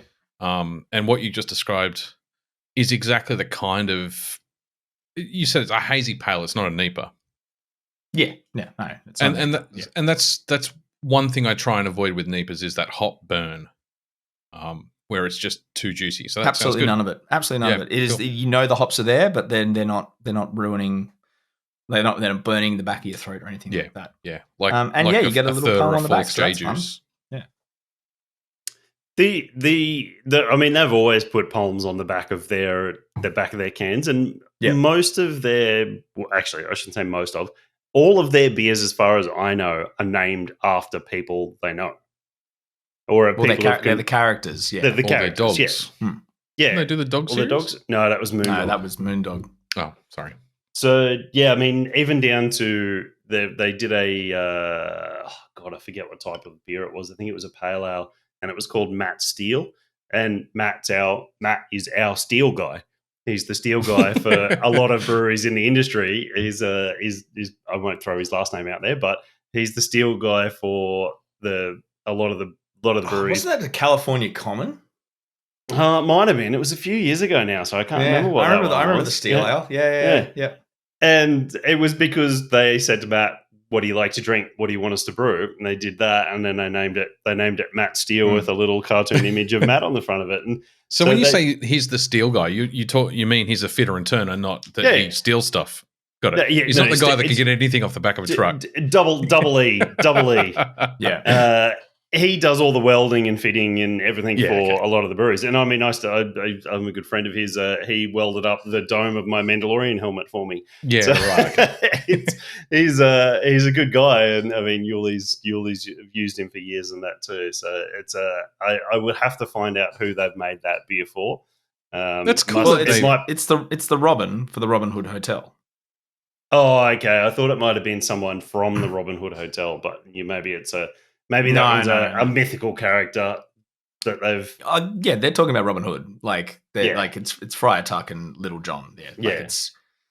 Yeah, I hadn't actually read it before. I just read it then, and it's just like as I'm reading through it, I'm like, oh, okay, this is just a Robin Hood story for the Robin Hood Hotel. That makes a lot of sense. Okay, cool. Yeah, I'll have to ask the guys who writes the poems, because it used to be Halves that used to write them all. So. Well, Halves lives near the Robin Hood. I'm pretty sure so it's his local. It probably still was him that wrote it then. Yeah, I'll have to ask him. Yeah, they're very clever at what they do over there. Yeah, that's my beer. It was Matt Steele Railway Ale American Pale Ale. I knew it was an ale of some sort. So yeah. All right. Cool. Well, I'm just going to sit back and let you guys rip into Blood Origin, because that's funny for me. I've already witnessed it once, so maybe I'll just I might have a nap. I've had a big day. What did you think, Tom? Did you enjoy it? Did you give it 4 out of 5 stars or something? No, I never said that. Well, why would you take a back seat for the conversation? Because you guys are funnier when you go on your big rants about these kind of things. It is more fun to listen to someone rant than compliment, right? Just generally speaking. I don't know. It depends. I said, I think my little quick summary of it was it's one of the worst written shows I think we've ever had the displeasure of watching, especially from a fandom point of view. It that really pretty much summarizes I still firmly believe that the guy who was the lead writer on this, who had written for The Witcher, I still feel like he definitely played Witcher 3 and then skimmed the spark notes for the Witcher lore. But he missed the point. If you're right, and I'm not saying that you are or you aren't. I have no way to back that up in the sense that it was just a lot of the things, the characters he focused on are focal points in Witcher 3. And the ones that they haven't already killed in the fucking primary sequence. But that's the thing. It's like and that comes from also from my knowledge of the series primarily. Didn't think it was that funny, but I'll take it. I've got the cast listing up on my second screen, and I just saw Dylan Moran's character name. Right. Was it two balls? No, Uthrock One Nut. Yeah. They made a whole thing about that. Yeah. I don't know. Oh, that's how much attention I was paying during the show. Yeah, he made that comment in the. Then he was like, "I still have my 2 big plums." Yeah, he was going on about his testicles. Okay, sorry. I'll put myself on mute. It was one, and Dan's gone. It was just like the focus on Avaloq, especially on Eridan for the Wild Hunt. It's just like that's where it felt like he'd only, because it's kind of where my knowledge is really. Besides watching the Witcher show, and I haven't had a chance to sit down and read the books yet, or go like I've ended up on Wikipedia, got lost down a rabbit hole every now and then. That happens to the best of us. They've got some creative names for some wikis. Look, if they've got Wikipedia, I guarantee you Wikipedia is there. I totally agree. But I found a lot of the characters they were focusing on, and especially the way they were focusing on the use of Eridan and Avaloq to like, it just felt like it was the goals they were in for Witcher 3 in that story, which is the one I've played the most or experienced the most. That's where that whole thing came from, the use of those characters. But as I said, I liked some of the fight choreography. I thought it was really cool. You could definitely tell that Michelle Yeoh had an influence in that. Fucking loved Fuel's coat. I want that coat. That is a great coat. And then I like these. I thought Lenny Henry, it was really cool to see him as a villainous character after like he's essentially disappeared for 20 years and now just come back. But after seeing him as the proto hobbit and the quite wholesome little woodland creature, and now you see him as the bad elf mage, it was kind of like, that was fun. But he's been in plenty of stuff, by the way. He didn't disappear. He was in stuff that I said what I said. He disappeared. Like Mark Hamill disappeared after the Star Wars all the way to the Joker. Just disappeared. Yeah, just disappeared. He didn't come back until he did the animated Joker voice. It was just more plot holes than a block of Swiss cheese, and there was no plot. It wasn't plot holes. Those are more like too many plot. It was too many half plots squashed into 4 episodes. If they and this is a big if they had written it right, that really should have been spread out across 8 to 10 episodes. It's trying to smash everything they wanted into 4. I know it was meant to be 6, but it's trying to smash it into 4 that like they did. Like that first episode was easily divisible by 2. The second and third should have been 3 episodes each because of every single little plot line they were trying to cover. That's the one thing Em and I turned to each other and said. It was just like, it's too rushed, but then it's also written like I think they may have actually gotten the Monkeys typewriters Charles Dickens scenario and just gone go nuts. Like to me, the first and foremost, I don't understand how your funding studio orders 6 episodes of a show and you write 4. Like, we've seen the impact of it working the other way around. Maybe they wrote the 6 in Roman numerals and he's slightly dyslexic. Well, they as far as I know, they did aim for 6, but because it was so like vacuous, such a shit storm all over the shop that they had to condense it to 4 because it was just a shit show of. They had to release something in the end. It would have been better. I agree, Tom. It would have been better if they'd done 6. No, it wouldn't. If they had written more content to fill the extra 2 eps. Because my biggest complaint if they'd is written the content well. There's a lot of caveats to this 6 episodes being good. But that's what I'm saying. To my argument here, I hated, Dan said it best when he said it was a dumpster fire of a show. There is no plot. They didn't write much at all. It's 6 characters or 5 characters. I think there was, how many heroes were there? 7. It's a party of 7. So there's already 5 too many for 4 episodes. 5 too many, basically. Yeah. They didn't have enough of a backstory or enough time to tell a decent backstory for that many characters. So either cull the number of characters down, or add an extra 2 episodes to spend more time getting to know these people that we don't fucking care about. Because by the time the 7 finally converge, see what I did there, or conjoin. No, stick with the first one. No, you ruined it. It's too on the nose the second time. By the time they finally get on screen to do the job that they were there to be heroes about, they became irrelevant within 5 minutes. Also, their interactions were so forced. The example I use really, I think, hammers that home was Cleaver Man going, "Was it always this hard?" And then the dwarf slapping him on the ass and going, "Come on, mate, let's go." And I was like, you guys have met over one campfire. Like, yeah. He's in love with the elf. I don't think he has a dwarf fetish. Like, I don't know how, like, you're having this much. Like, it was also, it was far too sexually charged. So the only character interaction they actually believed was those two. Because they actually felt like they were having fun together, like those actors, those little scenes that they had together. Yeah, but actors, they actually. But the characters shouldn't know each other. Yeah, but they actually were far too familiar.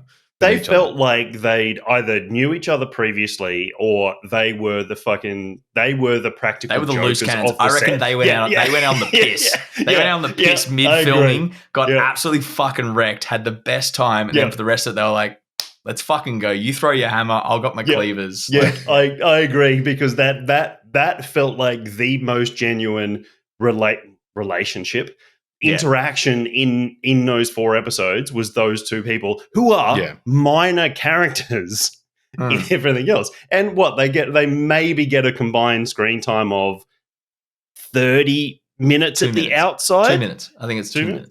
Yeah. Just the running through the hallways with Michelle Yeoh. That was the only thing they had to do. Yeah. But there was so little written for these characters. I mean, I really enjoyed Meldoff. What little screen time she got, Francesca Mills, the little person playing the dwarf character in the show. She came across as somebody I wanted to see more of. She had the most energy. Backstory. Yeah.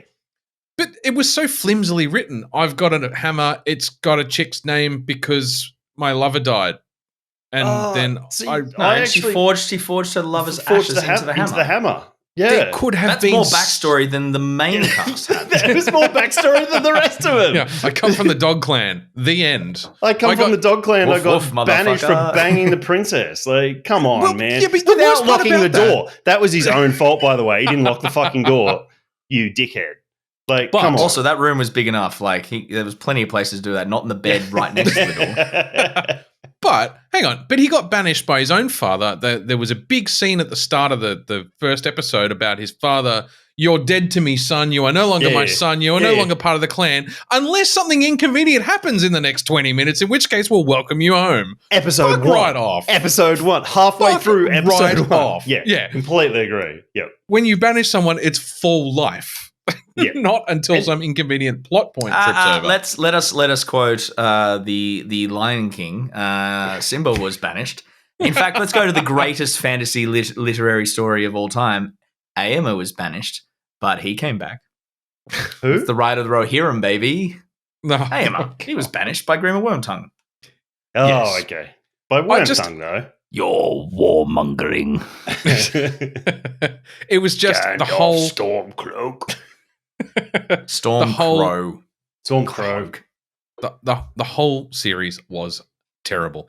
It was cool to see Minnie Driver and to recognize or realize that it's Minnie Driver. I haven't seen her in anything forever. So is Jaskier an immortal now? Is that what that was the most confused? Why was he there?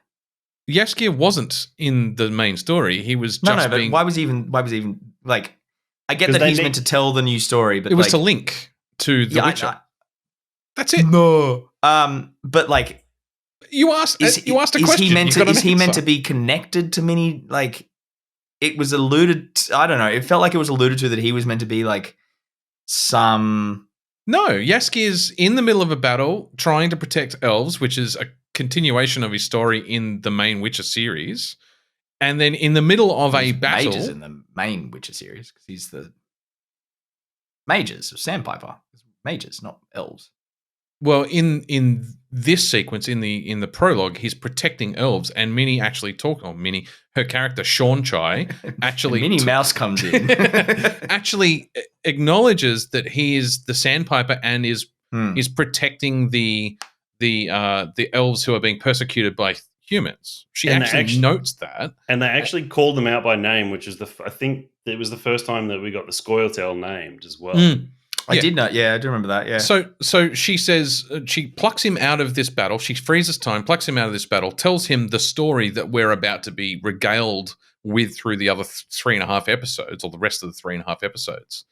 He doesn't go back in time. He's not a part of the core story. He's just literally Sean Chai is just telling him a story and asking him to start telling other people in the primary timeline of the Witcher universe. I wasn't paying attention at the start. He was just a character to link back to Witcher, and it was fucking ham-fisted like everything else in the show. So I have no idea who she is. I could probably look up that name and see if there's some back Witcher lore or not, but I have no idea why she turned up in the battle, and in the battle she looked more of a convincing member of the Wild Hunt than the member of the Wild or the leader of the Wild Hunt did at the very end. That was terrible. That was like, hey, that content or that franchise you love, I'm going to kick you in the nuts. Like, sorry, the Wild Hunt was just we accidentally abandoned a guy on a different plane, so he somehow gets supernatural powers and turns in the Wild Hunt. Well, I mean, that's the problem. Is like this goes back to what Tom said at the very beginning. It's like someone that played The Witcher 3 that didn't even really listen to the points that Avallok was telling Geralt about the Wild Hunt, and then or read any of the lore notes, and then read back because there's the Wikipedia would have had a better backstory. There's NYXI, which are the elves in the I'm going to say this, the real world, or the world, the Witcher world, and then there's the NL, who are the elves of the other worlds that are which is the world you travel to at the end of the Planewalkers, which are the Wild Hunt elves. And they're two quite different cultures, and they're actually quite different physically appearing as well. The NL are much bigger with a paler, more, I guess, ghostly complexion compared to the NYXI, who are basically the wood elves of the Witcher world. So you've got it there already, and then you give it this piss weak little fucking Avallok and this little weedy bloody. It wasn't Eridan. Mysterious at all. No, he was just a bumbling assistant. He was just a bumbling pointless that could have walked off the set of Harry Potter, and he wouldn't have been out of place in a kid's fucking TV series. Eridan was too little. His character was fine. He was generally enough in the things. Generally enough. He was commanding enough in the position he was, but he wasn't this hulking Eridan that we get in The Witcher 3. I don't know why they played down those characters that were meant to be a different race of elves, and meant to be quite physically imposing in comparison to the other elves, and why they picked this path. God knows who the bloody other entity was in the wilds that Lenny Henry was talking to, that was just conveniently regurgitating plot points.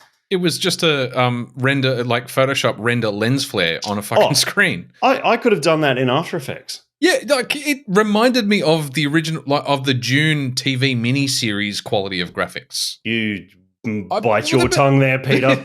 I'm just saying the quality of graphics. I love that June miniseries. Was pretty bad, or maybe Babs 5. There you go. It's Babylon 5 CGI. There you go. Great series, horrendous CGI. But that was what I was talking to you guys about off show, was that I wanted to talk about, was the complete lack of cultural divergence in any of the characters. You've got the Dog Clan, and you've got the Ravens. The Ravens and the Ghost Clan, and they're all just The other elves. clan. The other clan. The other clan. Spider Clan? I don't know. Just pick an animal. Heron Clan? Let's go with herons. Why not? But I like they herons. don't. They all wear the same clothing. They all Malt. have the same architectural backgrounds from everything that we saw. They all have the Ibis same clan. accents. There was no culture written for these peoples. I also honestly thought the clans were meant to be a weird nod to the schools in. Yeah. Oh, I completely agree with you there. To me, I didn't feel like they wrote enough diversity for the They backgrounds didn't of write these enough elves. to begin with, Peter. We've established this. I also didn't see any separation in customs or culture between humans and the elves depicted in the show, because everyone's an elf in the series right up until the last couple of seconds. 20 seconds, yeah. And yet, if you put any of these elves next to humans and made them all wear beanies, you would not have been able to tell me which was an elf and which was a human. But even the worlds, like, completely going on what you're saying, you put the world of the elves in Blood Orange in direct. If you showed this two scenes side by side, you did just say Blood Orange, right? Yeah, it's fine. Blood Orange is fine. It was it was the Serpent Clan was the other clan. Serpent Clan. Okay, you had to Google that. Someone made that up and put it on the page, right? You put that side by side of the snake.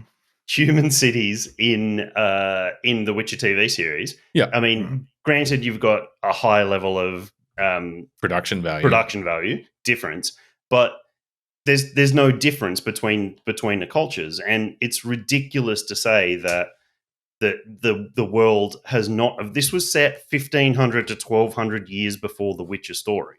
Mm-hmm. To have no cultural advancements or cultural changes, like in the games, all the elven cities have either been taken over by humans and rebuilt and built on, or Relics, they've destroyed their cities so the humans couldn't get to them. So they're ruins out in the world, like Dolbathana and Loch Moine. All these cities in the lore of The Witcher, like the elves destroyed some of these places so the humans couldn't take them over. Like there's no cultural like exactly what you're saying. There's no cultural difference between what the elves built 1,200 years prior and what the humans are living in during the time of The Witcher. Granted, there's the little city of Blaviken at the start of The Witcher that's made out of wood and not stone. There you go. There's your difference. But even if you like, even if we move away from elves, if you look at Witcher 3, right? And it's not all of the regions, but you've got Tucson, which is very French Quarter, in stylized. You've got Novigrad. It's the French Quarter. It's the French hole. You've got Novigrad. You've got Skellige. Even Camorin has its own.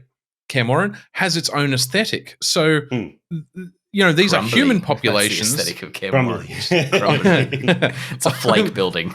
The Orchid Palace. I would have expected at least that level of cultural divergence for the various populations represented in Blood Origin. Right? You have two nations at war with each other, but three nations, wasn't it? 3 nations. Sorry, you're right. 3 nations.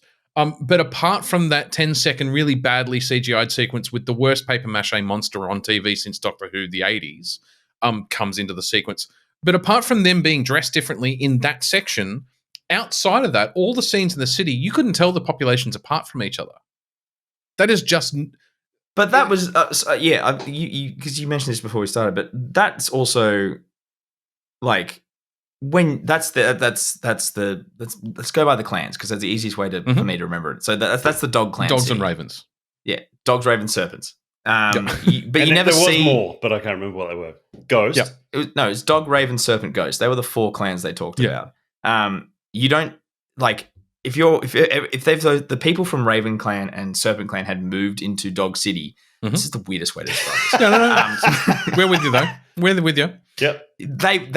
There would be that level of assimilation into that you wouldn't see that, and the architecture and stuff. Disagree. It wouldn't be that much change in a city like that. The show should have had 2 or more episodes where it showed us Raven the Town other cities and Serpent Cavern. I just want to make them different. But I'm picturing like Castle Grayskull for the serpents, just quietly.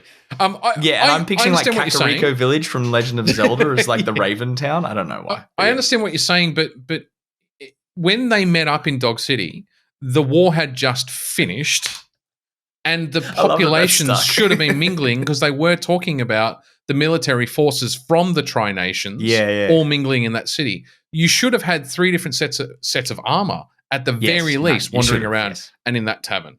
So I just think it just wasn't written. The content wasn't written. So the one thing, how little I was paying attention to the plot. I think this was episode 1 and where it was going and everything. My mind was already wandering by then. But the first thing I thought when the 3 of them came together just before they get destroyed by the paper mache monster.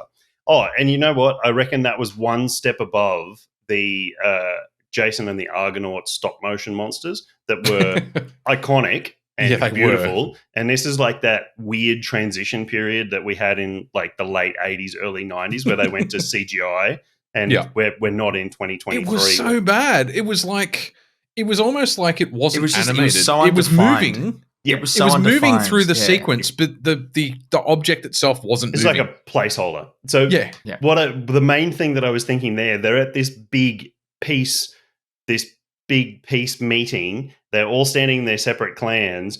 The king of Zinthia is making this big rousing speech about the kingdoms coming together and signing this treaty and that. And then you've just got like people just fucking off from the group. They just like walking away in the middle of ceremony so casually.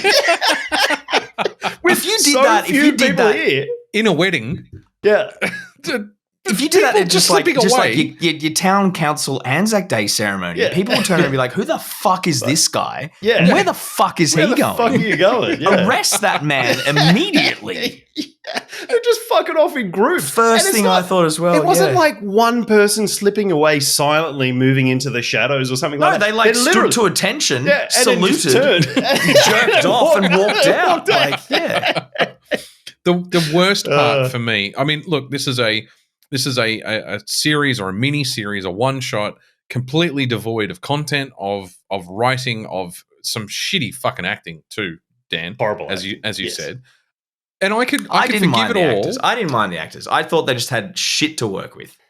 I'm sorry. You could have had the best actors in the world in that series, and no one could have made probably good. And that's why I said it wasn't entirely. I mean, I said it to you guys. It wasn't.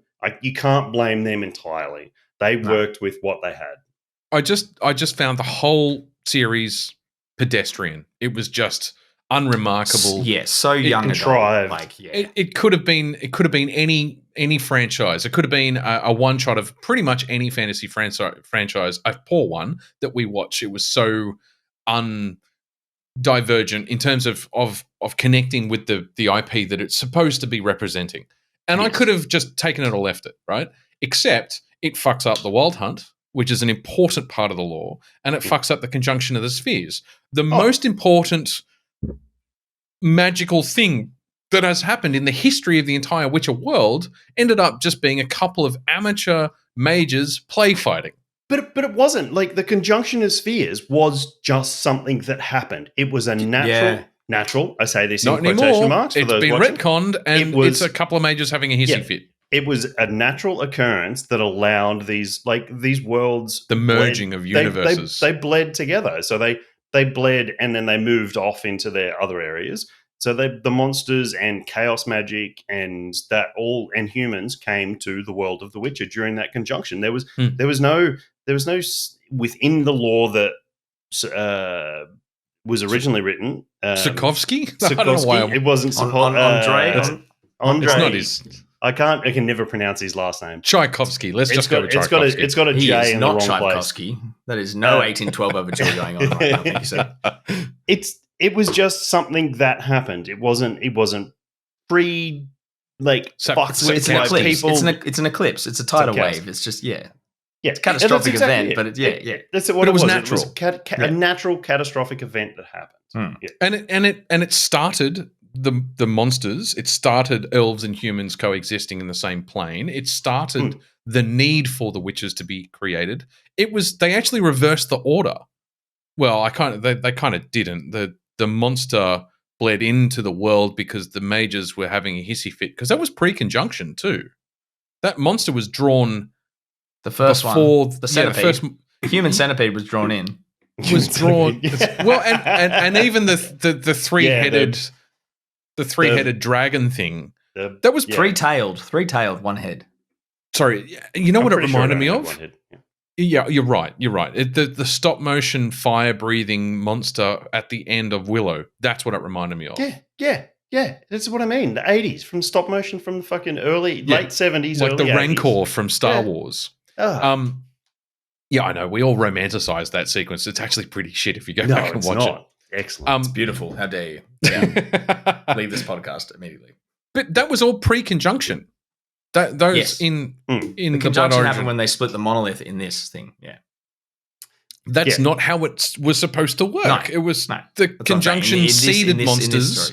Then they said, "Fuck, we need something to fight these monsters." I still think the greatest thing that happened in that entire series was in the first episode, and it was. Oh, I thought you were going to go Titan formula. I thought about it, and I already made that joke. You can cover that Titan formula later. Yes. No. I still think the greatest thing that happened in the entire series was in the first episode when they're attacked on the beach before going to the boat, and just Fjord does the 2 overhand throw. That was the best thing that happened in the entire series. But you know what is representative of the worst thing that happened? Go back and watch that sequence again, and watch the extra cast member who copped that axe in the back fall over before the axe struck. It hit him. I saw it straight away. I watched that 2 or 3 times just to make sure. Am I drunk? What just happened? He totally does but that's reminiscent of Luke kicking the guy on the speeder outside Jabba's floating barge, and his legs that far away from his head. Yeah. The end game boss of this series, which was the hulking Witcher mass that was infected with the Titan formula from Arkham Asylum, which Pete, I'm not sure if you got that reference because you haven't played that series, but it's I've played Arkham Asylum. See the Joker at the end? Yeah. It's one of the weirdest tonal changes in a video game. Literally and figuratively. They just turn off the saturation for every sequence where he's in it at the end. Yeah. But it's just like in the Arkham Asylum game, it's so stealth driven and it's so Batman, and then in the end it's just like, well, here's a late PS3 era boss. We're going to make this guy into the giantest thing we can. He's going to have one arm that's fucking out to here and then just one little gimpy arm that he just like kind of stirs your mashed potato with, and he's going to clobber you with this one. Take it from my strong hand. Yeah, exactly. And then they did that to Fuel. They gave him the poor Arkham Asylum treatment. But it was bad. It was bad makeup. It looked terrible. As you said off screen, Dan, they literally just turned off the saturation for the shots where he's in it. Even when it also desaturated other characters and background elements. It was just so badly done. It was probably done in After Effects in post. It probably was, yeah. Like you wouldn't have done that in camera, so it was definitely done in post.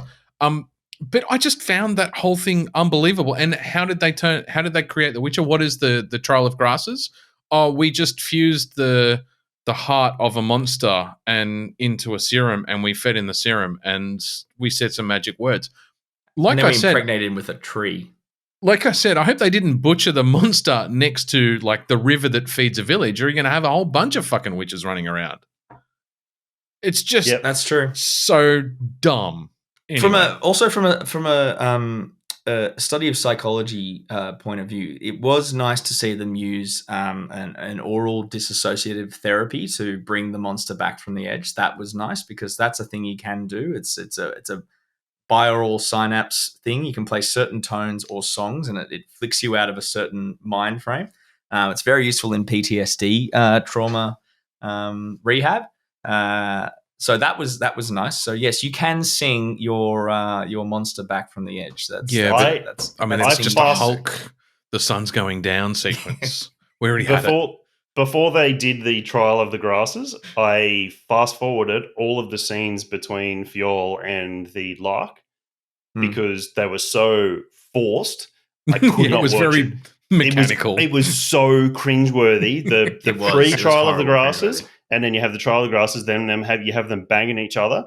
I fast forwarded all of that, and her singing to him at the end, and his death. I fast forwarded all of that because once Dylan Moran got made into a pink mist, like in the most unceremonious end for one of the funniest fuckers on this planet. He got unceremoniously dispatched. I'm disappointed. I'm disappointed that he didn't manage to get a fuck you, Bill Burr, I'm in TV too now on the way out. Like, it would have been just break the fourth wall. That's the sort of shit he could have and probably would have done. Yeah, but Bill Burr's a continuing character in a very good series with one of the best table dialogue scenes ever put to screen. And Dylan Moran went out as Uthrock One Nut in a Pink Mist. Yes, true. But he made several testicle jokes. So, he did make, who's the better actor? Who's the better actor? His appearance in it did remind me a little bit of a John Cleese cameo. It was a shock. It was an actual shock in the series when he appeared. Yep. Like, Agreed. it took me completely. Not that I was in the series, but it took me even further out. It was just like, why? Why are you here? Like, why not? Fuck it. Yeah, literally. It was just like, fuck it. I had a Sunday free. They were writing a shit like the show. director just went, "Oi, what are you doing right now? Do you want to play a one-testicled man? All right, come on down, love." Literally a ring in. I'll buy you a pint. Yeah. Yeah, it's Anyway, a dumpster fire. Don't watch it. Save yourself, listeners. Yeah, it's a clusterfuck. It was one of those ones that, like, the more I've thought about it, because originally when I was watching, it made you?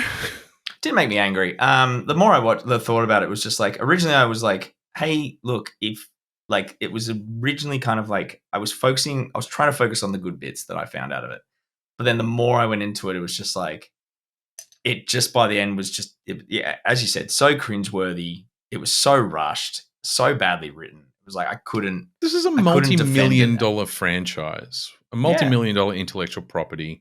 Between the games, the books, and the TV series, they're spending multiple millions of dollars per episode for the primary Witcher series. Yeah, there is no excuse for the low level of writing and directing for this one-shot series. If you're going to put that little effort into it, if you're going to assign that level of underqualified writers, don't bother. Why have the series? Is it just that writer wasn't good enough and they were no, so it rushed got to green put it lit out? by the showrunner who is also green. Yeah. Who is. But also they're under pressure from Netflix to put something out by December, like that kind of thing. But it's just Tom, like, multiple layers of people would have had to have green lit this series before it got to we're running out of time. Like, unless they started 12 months late for a 13-month project, there's no excuse for the showrunner to I don't know if I'm trying to, just bring it back from the brink kind of thing. But it's just that. It was so rushed. It was rushed and written by a guy who doesn't have the credentials really to write a primary franchise entry into this. You say that. You say that it was rushed and like I didn't read anywhere that it was rushed. Well, no. I mean, but I'm it talking felt more like from the story. It felt like it was. Yeah. So you look, and then you go and look at Shadow of the Wolf, like, and that's fantastic. Like, it's a great animated movie that came out a year ago, telling an in-world story of Vesemir that applies added to the lore, but it also respected the established lore. Yeah, respected the established lore all the way through, except little Geralt being bald. But anyway, they had to make him bald so nobody knew it was Geralt until the very fucking last 10 seconds. It's fine, like whatever. But like that added to it, and I mean, none of that felt rushed. That felt very well written, very well fleshed out with the character and the lore, and it just followed everything. Like, it felt like you could have put a controller in my hand and added that as a flashback, or a flashback like you did series flashbacks in The Witcher 3, and it would not have felt out of place. Agree.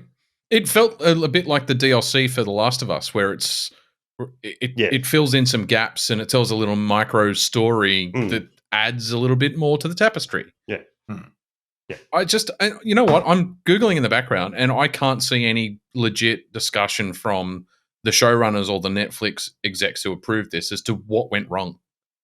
It's almost And I've noticed a few shows doing this recently. They actually set up a dialogue before the show's released as a way of attacking fans, so that if it gets poorly reviewed, they go, well, we told you so. We told you the fans were going to attack us because of this, this, and this. It's like, but that dialogue was invented by you before you even released the show. I just... Yeah, I mean, the writing was on the wall when Cavill bailed before. He obviously saw this and he's gone, it's atrocious. You can't... Yeah, that's right. There's no planet where I don't believe that the two things aren't linked. Oh, they've got to be. Absolutely have to be. Yeah, if you ever had a inkling that the writing wasn't taking this seriously, this show is the perfect example of that. Yeah. It's just arrogance. It smacks of the arrogance that we've already heard about the showrunner and the writers not caring about the IP. Yeah. Anyway, before I go on to some positive Witcher reviews, Pete, I just want to point out, Tom on my screen says user experience some connection issues. All good? Yeah. We should probably just take a 2-second break to reset it. Well, if I just jump in here with Witcher 3, then we can come into something else straight out of Witcher news. Witcher 3 Enhanced Edition came out start of December. Tom's going, no? No, I was playing a bad joke. I tried to stutter my speak, but saying no noise so that you would freak out. Yeah, sorry. It's great. I've jumped back in now that I've finished Ragnarok, or mostly finished God of War Ragnarok, and I've completely fallen into the Witcher 3 hole again. It's it feels like a new game. Well, that wasn't hard. It wasn't hard. It feels quite new to me. It feels the different camera angle, the luscious grass and the world environments are fantastic. I feel like I'm doing new missions. I don't know whether they've restructured things. I know it's the same missions, but I don't know whether it's different camera angles within the missions or just the slightly enhanced graphics that have made me go, have I done this before? Or did that look the same as it did last time?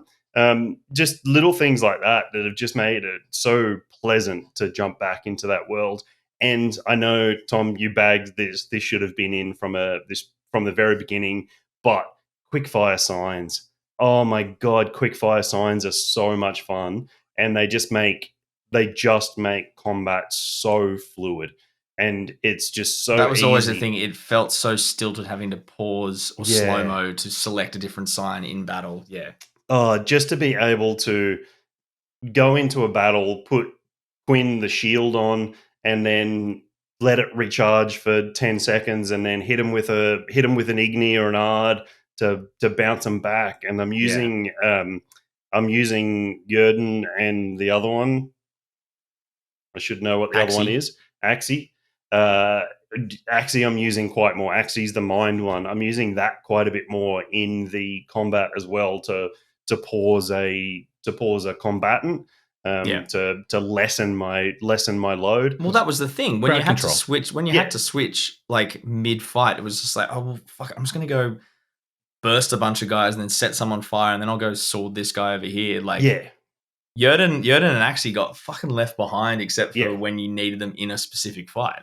And I'm actually looking now at when it's coming to doing the upgrades to actually putting the trap setting on Yerden, because I will use it. I will lay a circle. The higher levels have the traps when people come into it. Like, it's actually worth using it now, because you can goad someone to coming in, drop the trap, move, change a sign, and then like just hit them with like cast Queen, with whatever, and then go back in, and it's not stilted. It's all so fluid. And like I said to you, I'd forgotten how much the combat is like a dance. And it is much more like a dance now that you can just cast these on the fly. And I always enjoyed the combat system, but I'm absolutely now in love with the combat system. It feels so much more Batman Arkham now than what it did previously. Like the straight combat just with the melee attacks with the swords felt quite Arkham-esque. But now that you can just do these abilities on the fly, it's a beautiful addition to an amazing game, and it's the highest level of enjoyment I've ever had rolling into a 300-hour previous input game.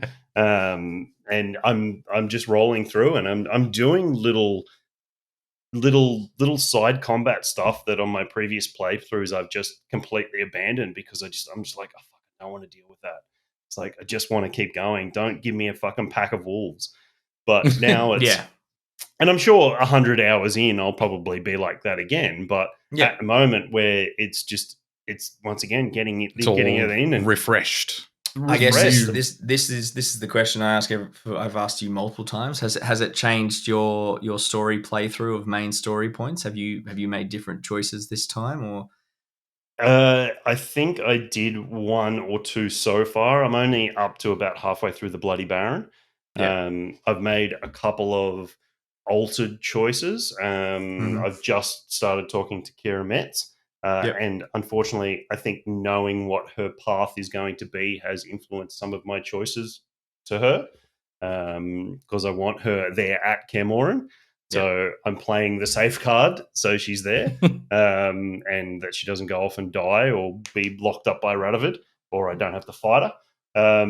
So it's altered some of my thoughts on that side of it. But I've probably mellowed a little bit in my old age as well, and I'm not taking gold from people that I've been said, you've got to fucking pay me. I'm going, no, it's all right.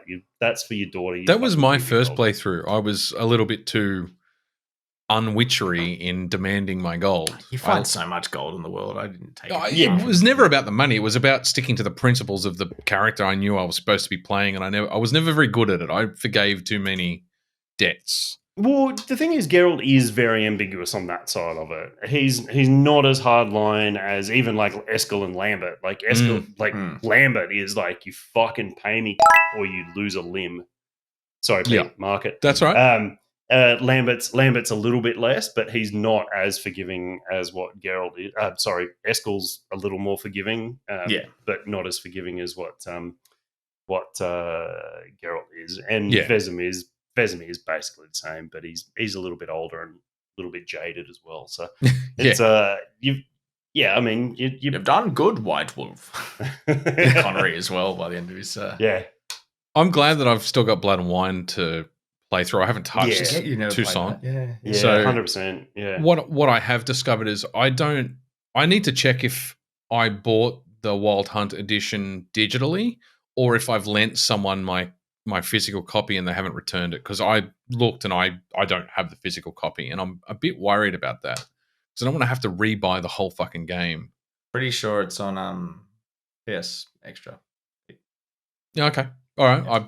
Cool. Check your catalog, Yeah, I'll have to do that. If not, you can borrow my disc because I'm not playing it anytime soon. So. Oh, cheers.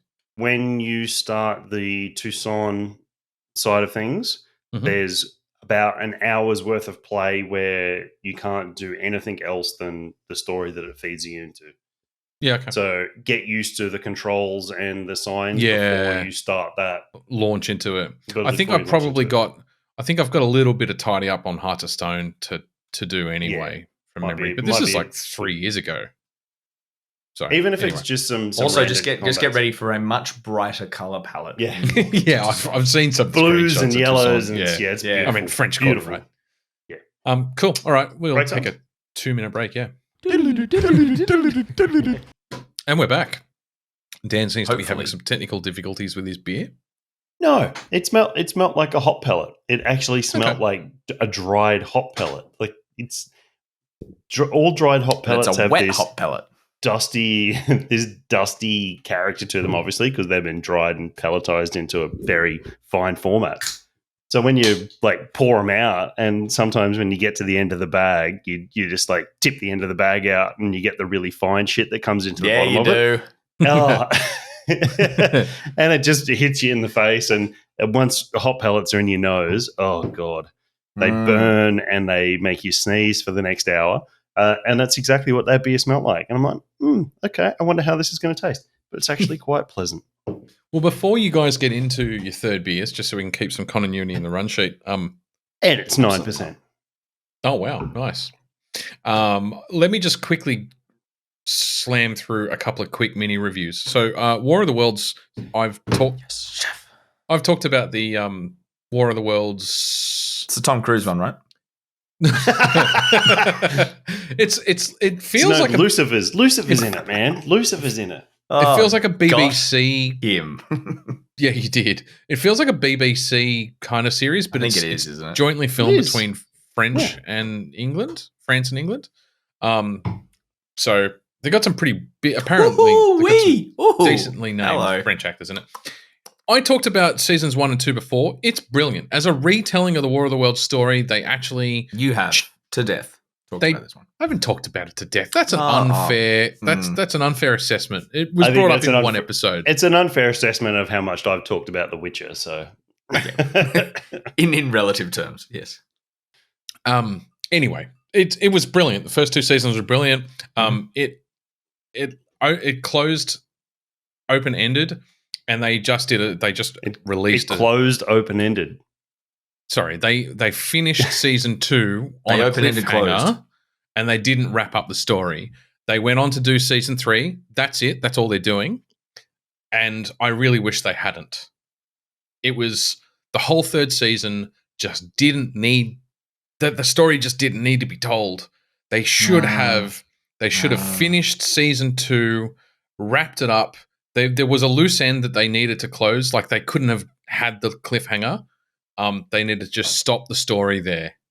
This whole 3rd season was just fucking the bad. last third of that. What was that Chris Pratt movie, the Amazon one, the time travel aliens one? Sounds like the same thing. Where it's the last third. You know the one I'm talking about. Tomorrow War.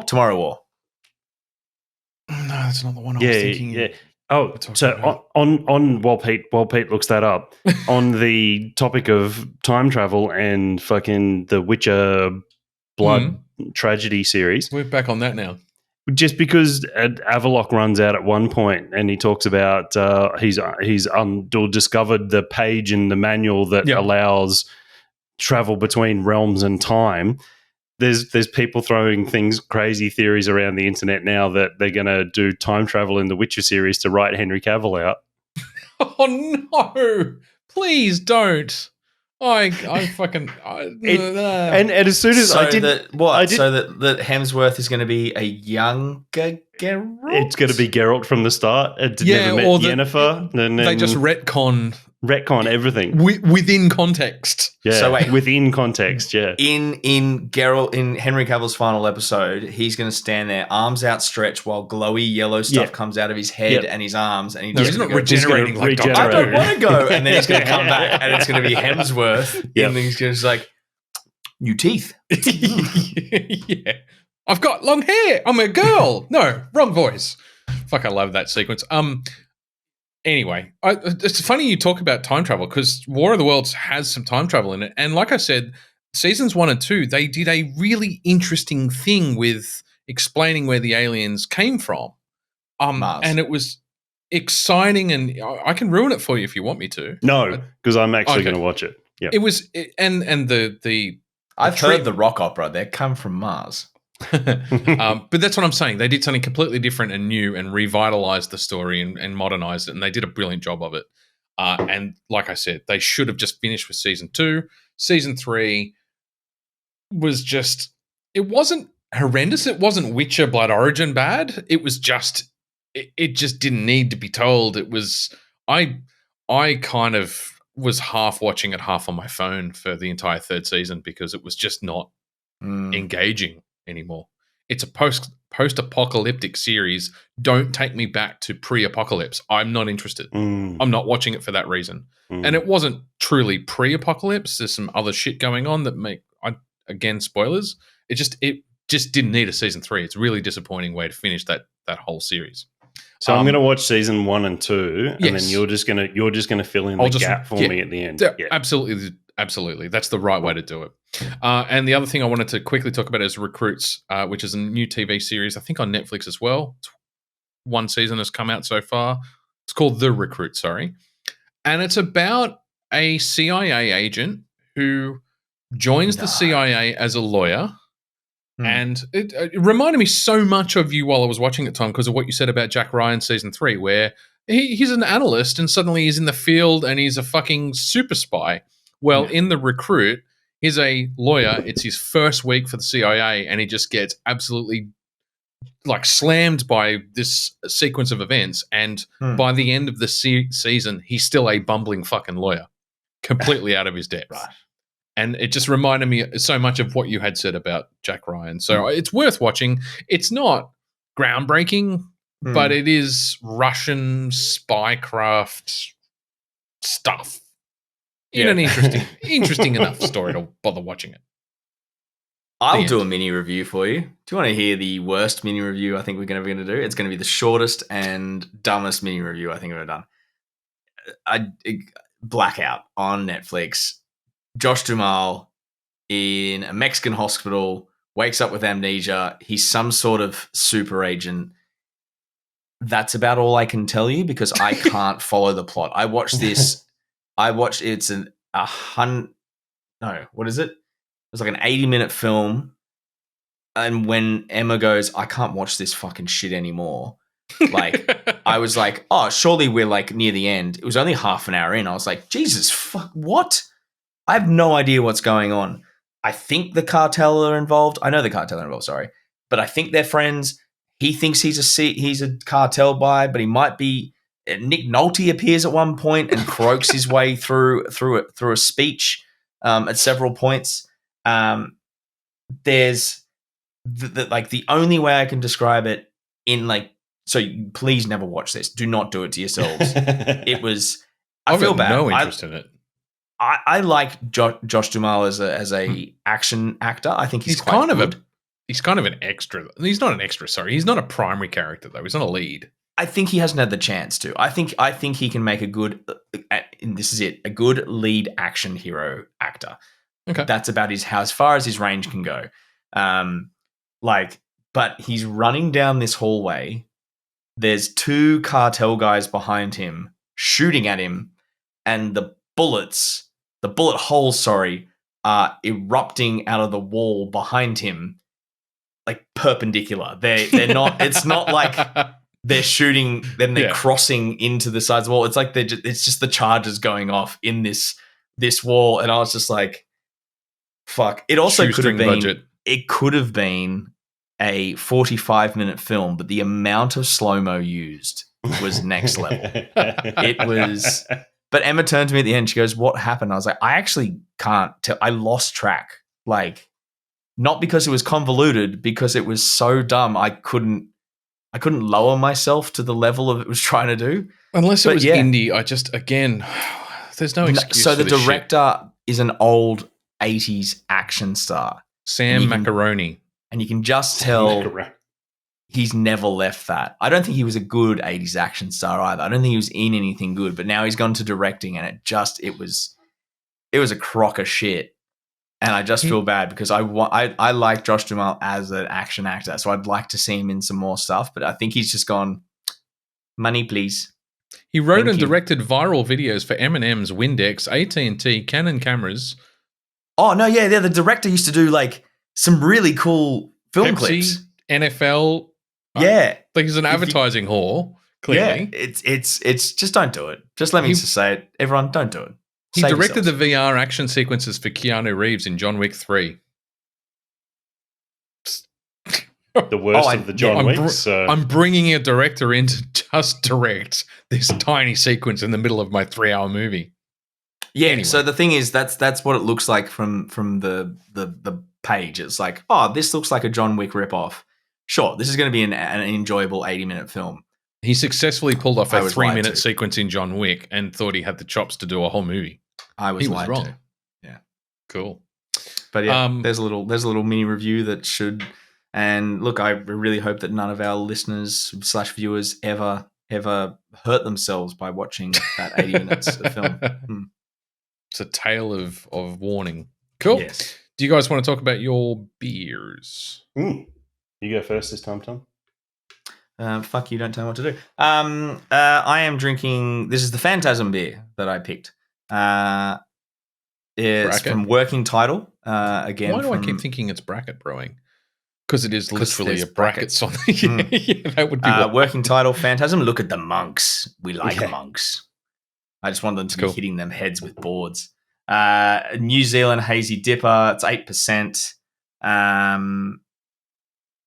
they give absolutely no information on the can. So I'm not sure how much of, which is really annoying if they're talking about this Phantasm stuff. I haven't looked it up on their website or anything yet, but it's like, look, it for all intents and purposes just tastes like it's super aromatic, but it's very smooth. Like it tastes like a New Zealand hazy. It definitely doesn't hit you with the booze. It's quite like using, I guess, all that malt bill to hide that like burn of the booze from a hazy double IPA. But I'm not sure how much of this Phantasm has been actually used. I'm trying to look it up now, but they doesn't don't seem to. They don't actually mention it. So they say they use Nectaron, Rawaka, and a Skerrick of Nelson. Tropical, juicy gooseberry, lime, and diesel in a terrifying avalanche of flavor. They don't mention Phantasm at all in their description. Maybe it's just a fortunate or unfortunately petrol in there though. Yeah. Yeah, well, New Zealand hops do have that diesely character. Yeah, you've talked about it. I think it might be a collab. It is a collab. Boomstick. Yeah. Don't know who Boomstick are, but I imagine they're from the US, given the name. Could be a fucking cafe down the road for all you know. Yeah, but you know. Although you're right, Boomstick Brewing Company is a Canadian brewery. Oh. But I don't know that if that's they who don't they're have a talking beer about. that called Shop Smart, I want nothing to do with it. Yeah, look, okay, that might be just unfortunately timed release. Yeah, naming.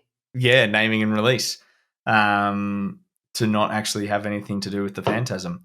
Tell you what, lied to by the name. Suck it in. They got me good. Suck it in by marketing. Those dodgy dogs. Unknown marketing, unintentional marketing. Yeah.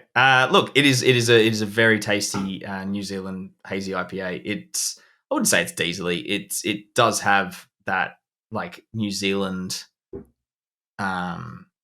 It's more of that earthiness than say dieseliness. But yeah, the booze is not overpowering or burning in any way, shape, or form. It pours a lovely little golden haze color, and it's very smooth, very very smooth. I'm going to give that I'll give 4.25. There you go. I'm going to throw out some of Dan's quarters. Did it give you a Phantasm? That's the question. Look, let's be honest. All I was really hoping was that it was going to give me a skull-shaped ring with glowing purple eyes, and it didn't. Disappointment. Yes, always constant disappointment. Well, I am also going a 4.25 on this one. They get the extra quarter for the creativity of their label, which I'll get to in a second. Dan throws out the show notes and starts describing beer with the score first. Yeah, exactly.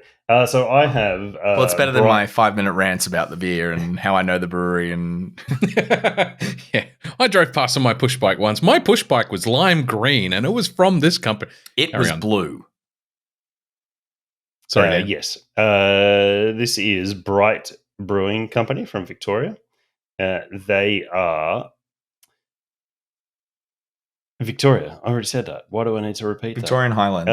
Yeah, I'm half reading the description on the back of the can while I'm trying to talk about the product. And I did a moved reading of the poem on the back of my can. You can't even read yours. I'm absolutely nowhere near that articulate to do that sort of shit. This is their Mystic 9% double dry hopped double IPA. Double dry hopped double IPA. Jesus. It's got a plethora of hops in it. It has Eldorado, Citra, Eureka, Mosaic Incognito, Cryo, Amarillo, Azaka, Strata, and normal Amarillo. Why you would use the two of them, I don't know. But anyway. So before I get to the label, it's a beautiful little, it's actually a deeper sort of ambery color than that showing up on camera. It's a traditional West Coast American IPA, West Coast color that's got some crystal mold in there to give it a nice ambery color. It's not hazy. It's got a thin body, which they lose points for, but with the thinner body, it still doesn't taste 9%. So I'd really love to run this through an alkalizer and find out if it's actually 9%, because there is absolutely zero alcohol burn on this in the slightest. For as lighter bodied as it is, there's very little residual sugar in it whatsoever. And there's no alcohol. There's no hint of the alcohol in there for something that's 9%, which I don't want to throw shade on my fellow brewers, but I do question when you say 9% and there's no alcohol content there at all. I don't know. So a couple of people on Untapped, and I know it's crowdsourced. It's not the most accurate place to go or reliable place to go for info. But a couple of people in their notes have mentioned that it has a rich, boozy body. So you might have just had a sample where it's doomed hive of scum and villainy is what Untapped is. So I don't like that it's not showing alcohol. That's if it is 9% and it's reading at 9%, then as an absolute credit to the brewers, because that is like smashable. It's nice and light. The hop character in there is some resinous piney characters. It's not overly fruity. It's not overly tropical on that side. It really leans into that sort of piney side of it rather than and I guess some deeper fruits, some deeper sort of orangey characters to it rather than anything else. It's a really enjoyable beer. It's really, really, really nice. And I would quite happily buy more of that next time and smash it a lot, even though it's 9% in a 440 can. So it's kind of scary. So, yeah, go. I think this is a rebrew. So they've also got... So Brightberry released their Mystic Imperial IPA at 9% February last year. And now this is their DDH double IPA. So I suspect it's a re-release. It's a rebrew, but with a tweak on the recipe with the where they've added the double dry hopping. So we might be getting some overlap in beer reviews on Untapped. That's also potentially true, although I don't know. I'm seeing no. So the original Mystic, they would have listed them separately. Well, they should have. They have. Just because they list them separately doesn't mean the twits that fucking use Untapped have selected the right beer when they've gone. You do not have to tell me about that. Okay, true, but apart from 2 in April last year, the reviews for the original Mystic Imperial IPA stopped in December 2021. So I don't think there is cross-pollination. I'm just saying that it's the second time they've made a Mystic beer. Well, you know what? Fucking come at me if you think this is boozy, because it's not. This is a smashable, go and sit out the back in a nice spring summer day and happily drink your worries away with a 440ml can of a double dry hopped of 9%. It's You'd fucking be on your ass. Delicious. And this actually raises an interesting point, because I had a beer that I was reviewing for a magazine the other day. Which magazine, Tom? Sorry? You can plug yourself, mate. Yeah, I can. There's many tools I can use to plug myself. That got Peter good. Were we talking about that dwarven butt plug on recording or off recording last time? Because that was such a good little segment that I can't remember. Angular. I can't remember if it was on or off, because we were making. It was during. We were making so many jokes. We cracked into the large moondogs at Pints. We weren't even recording. It was because I didn't hear that content, or I would have probably. Didn't you? I think that was when Pete was playing actually with the printer. That was before we even started. That was right at the start. Yeah, me and Tom were talking about. That wouldn't stop me. You know me. Dwarven styled butt plugs and how they'd be quite angular. I was present for that conversation. Yes, it just wasn't. They would be quite angular.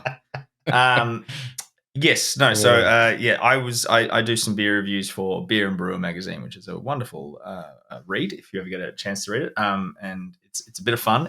I get too creative. I got to review a beer that we've done on the podcast. And because we did on the podcast, I have written probably the best piss take review, in that the beer is called Knock on Wood. So I've literally written my review in Bare Naked Ladies lyrics. We've actually reviewed that twice. Not Bare Naked Ladies. Who am I thinking of? Mighty Mighty Boss Stones. Mighty Boss Stones, yes. So I used the lyric structure from the first verse and the chorus to write my review, and I'm really hoping they just print it. They have before, Gift just usually, I mean, I know he opens it and goes, oh, for fuck's sake, Tom. Just goes, fuck it, whatever.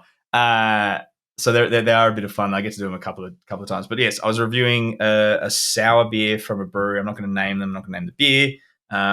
It was infected as fuck. But then I went to Untapped to go like, ooh, is this a bad run or did I just get a bad can? And I think unfortunately I just got a bad can. It was a sour. Fortunately, you got a bad can. Yeah. Unfortunately for my taste buds, fortunately for the beer run. And it was that why I did send it to you guys. That it was the sour beer that was just like super bitey, super sharp, had none of the vanilla taste in it. But that's actually one of the times where using crowdsourcing of Untapped has been useful because I've seen other people being like, oh, I'm getting so much vanilla from this. And I'm like, cool, I got absolutely none. I know a shop nearby that has some. I'm going to go get another can just to test it. So that is sometimes the usefulness of Untapped and the crowdsourcing. Otherwise, absolute hive of scum and villainy. Just pure trash. Like everything else on the internet, right? It's populated by people. What are you talking about? Reddit is the most wholesome website on the planet. Fuck, you want to find something that's less reliable than Wikipedia? Go to Reddit.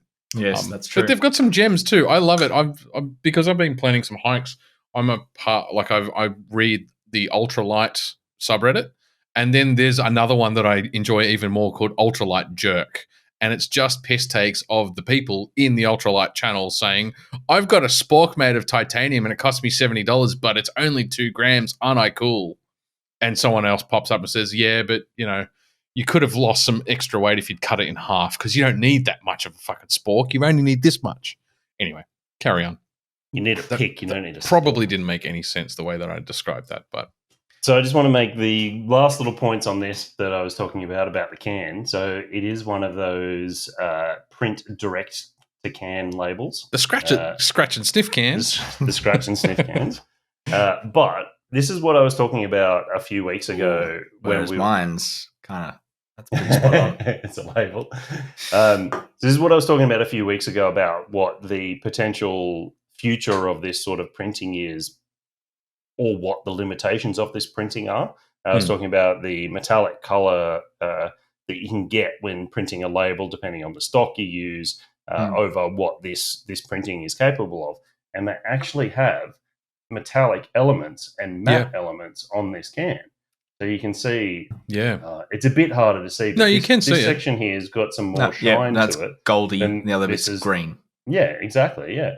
So there is, and I mean, they're using it as quite a clever contrast here between one side of the mountain and the other side of the mountain in their labeling here. So, and actually, the blue there as well is all metallic as well. The rest of this is the rest of this up here has not a matte element to it, but a more layered element to it. So the technology is obviously advancing in this direct-to-can printing that's done by East Coast Canning within the country in small runs as well. I've heard some. I haven't spoken to them directly, but I think I will be, not for us to use, but just out of pure interest, mostly for the podcast, so I can talk to it. Is about the costing of what this costs to get it done direct to can over what labels cost direct over what things like Visi and Amcor can do for full print runs. I know people might not give a fuck, but I do. And this goes to Pete, you caring about technical shit and me caring about this sort of technical shit. Yeah, absolutely. And I like the pretty colours. You like the pretty colours. I just had a picture in my mind of Tom cross-eyed looking at a butterfly landing on his nose. Just with a crayon in I don't know hand. why. But I'm holding the crayons like knives. Just I won't draw. Shall we move on? I can't believe it's 26 minutes into the second session and we just we had a lot to talk about. We did. About these things. I was lied to. Dan discovered a new scratch and sniff. We both had really good beers. There was dwarven butt plugs at one point. Like, I'm sorry, that is a roller coaster of emotion that's a journey on its own. If you would say that was an unexpected journey. Yeah. Let's continue. Yes. So, trailer trash. Going on an adventure.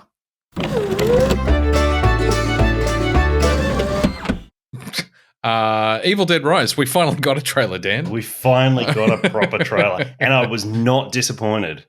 It was. And I haven't watched it because I forgot to look at the notes. Anyway, scary stuff happens, I'm sure. Is it a part Is it a part of the Evil Dead franchise? Is it a continuity, or is this something just new Evil Dead? So from the 2018 Evil Dead, less franchise. camp, more actual horror is what I got out of that trailer.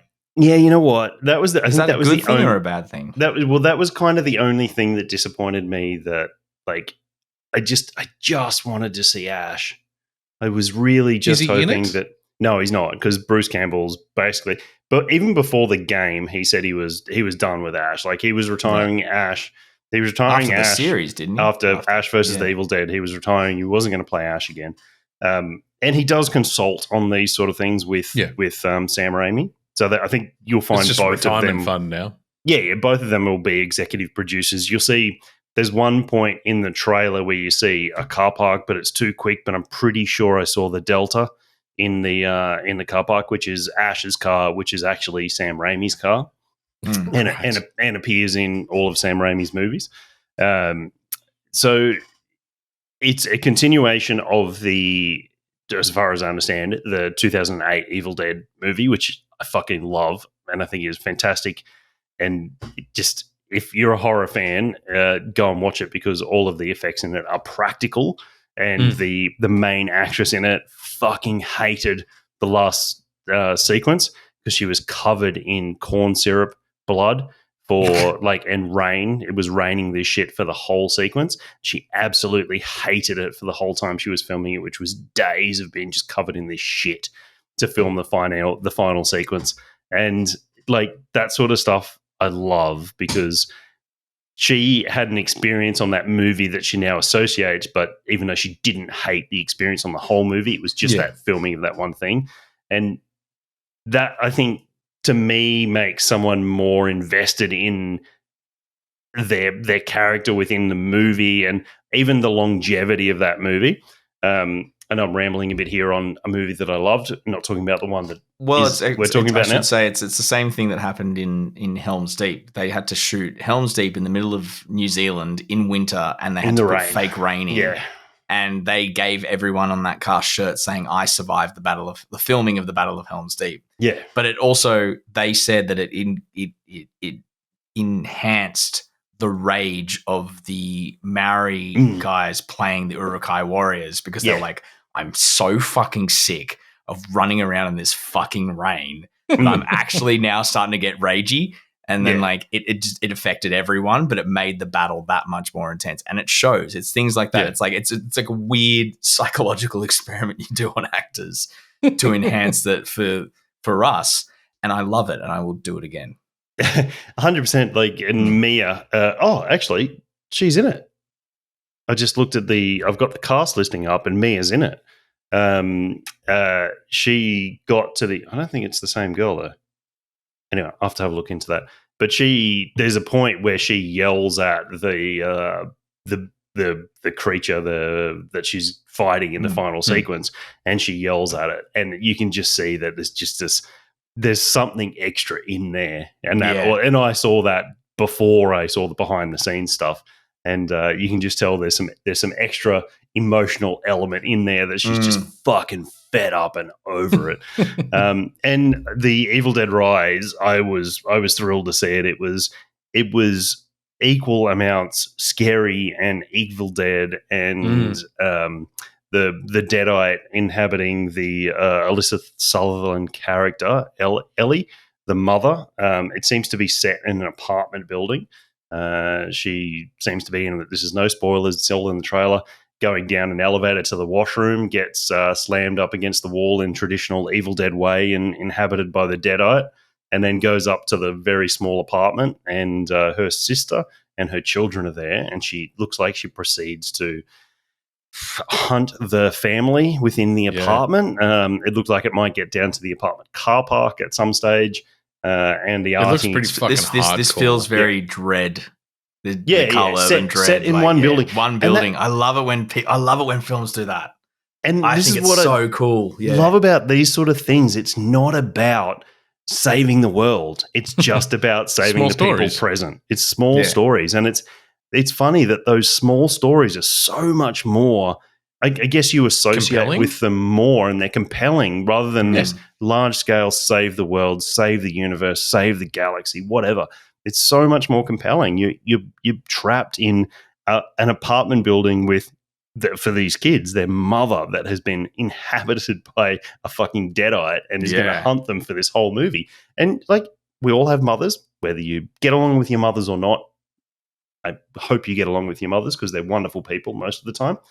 And it's something that 95 to 98 to 99% of the population can associate with. If your mother got inhabited, what would you do? How would you react?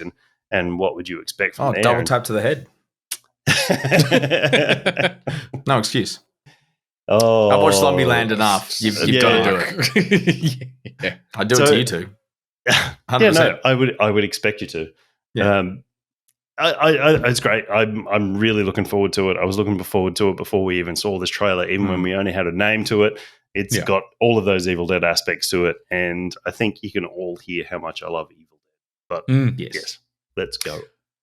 Before we get into Renfield, I just quickly wanted to mention something I forgot when we were talking about Witcher Blood Origin that's just going to make your blood boil. And then we can bring the mood back up with Renfield.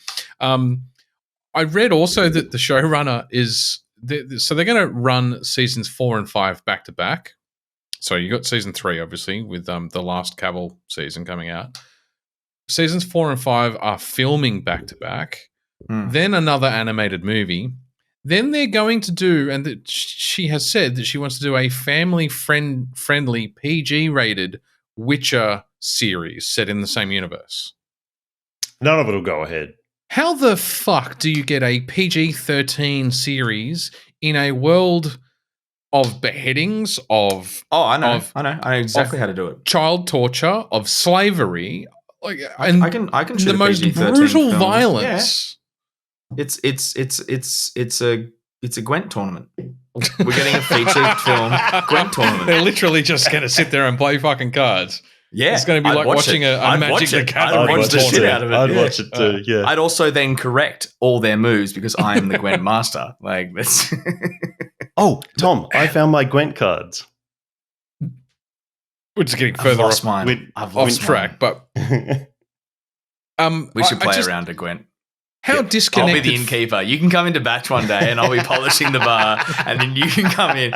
You can give me, I'll actually just print off a rare Gwent card to keep and you can pay me for it. We'll play that out one day for you. Yeah. That's your next birthday present. You can come in and play the innkeep for a Gwent card. Yep. You'll lose though. Well, it depends on how many spy masters he has. It's all about spies. It's all about the spy master. Yeah. You end up with 10 extra cards. Just how disconnected are you from the intellectual property that you think you can make a PG-13 or that you should make a kid-friendly series set in the Witcher world?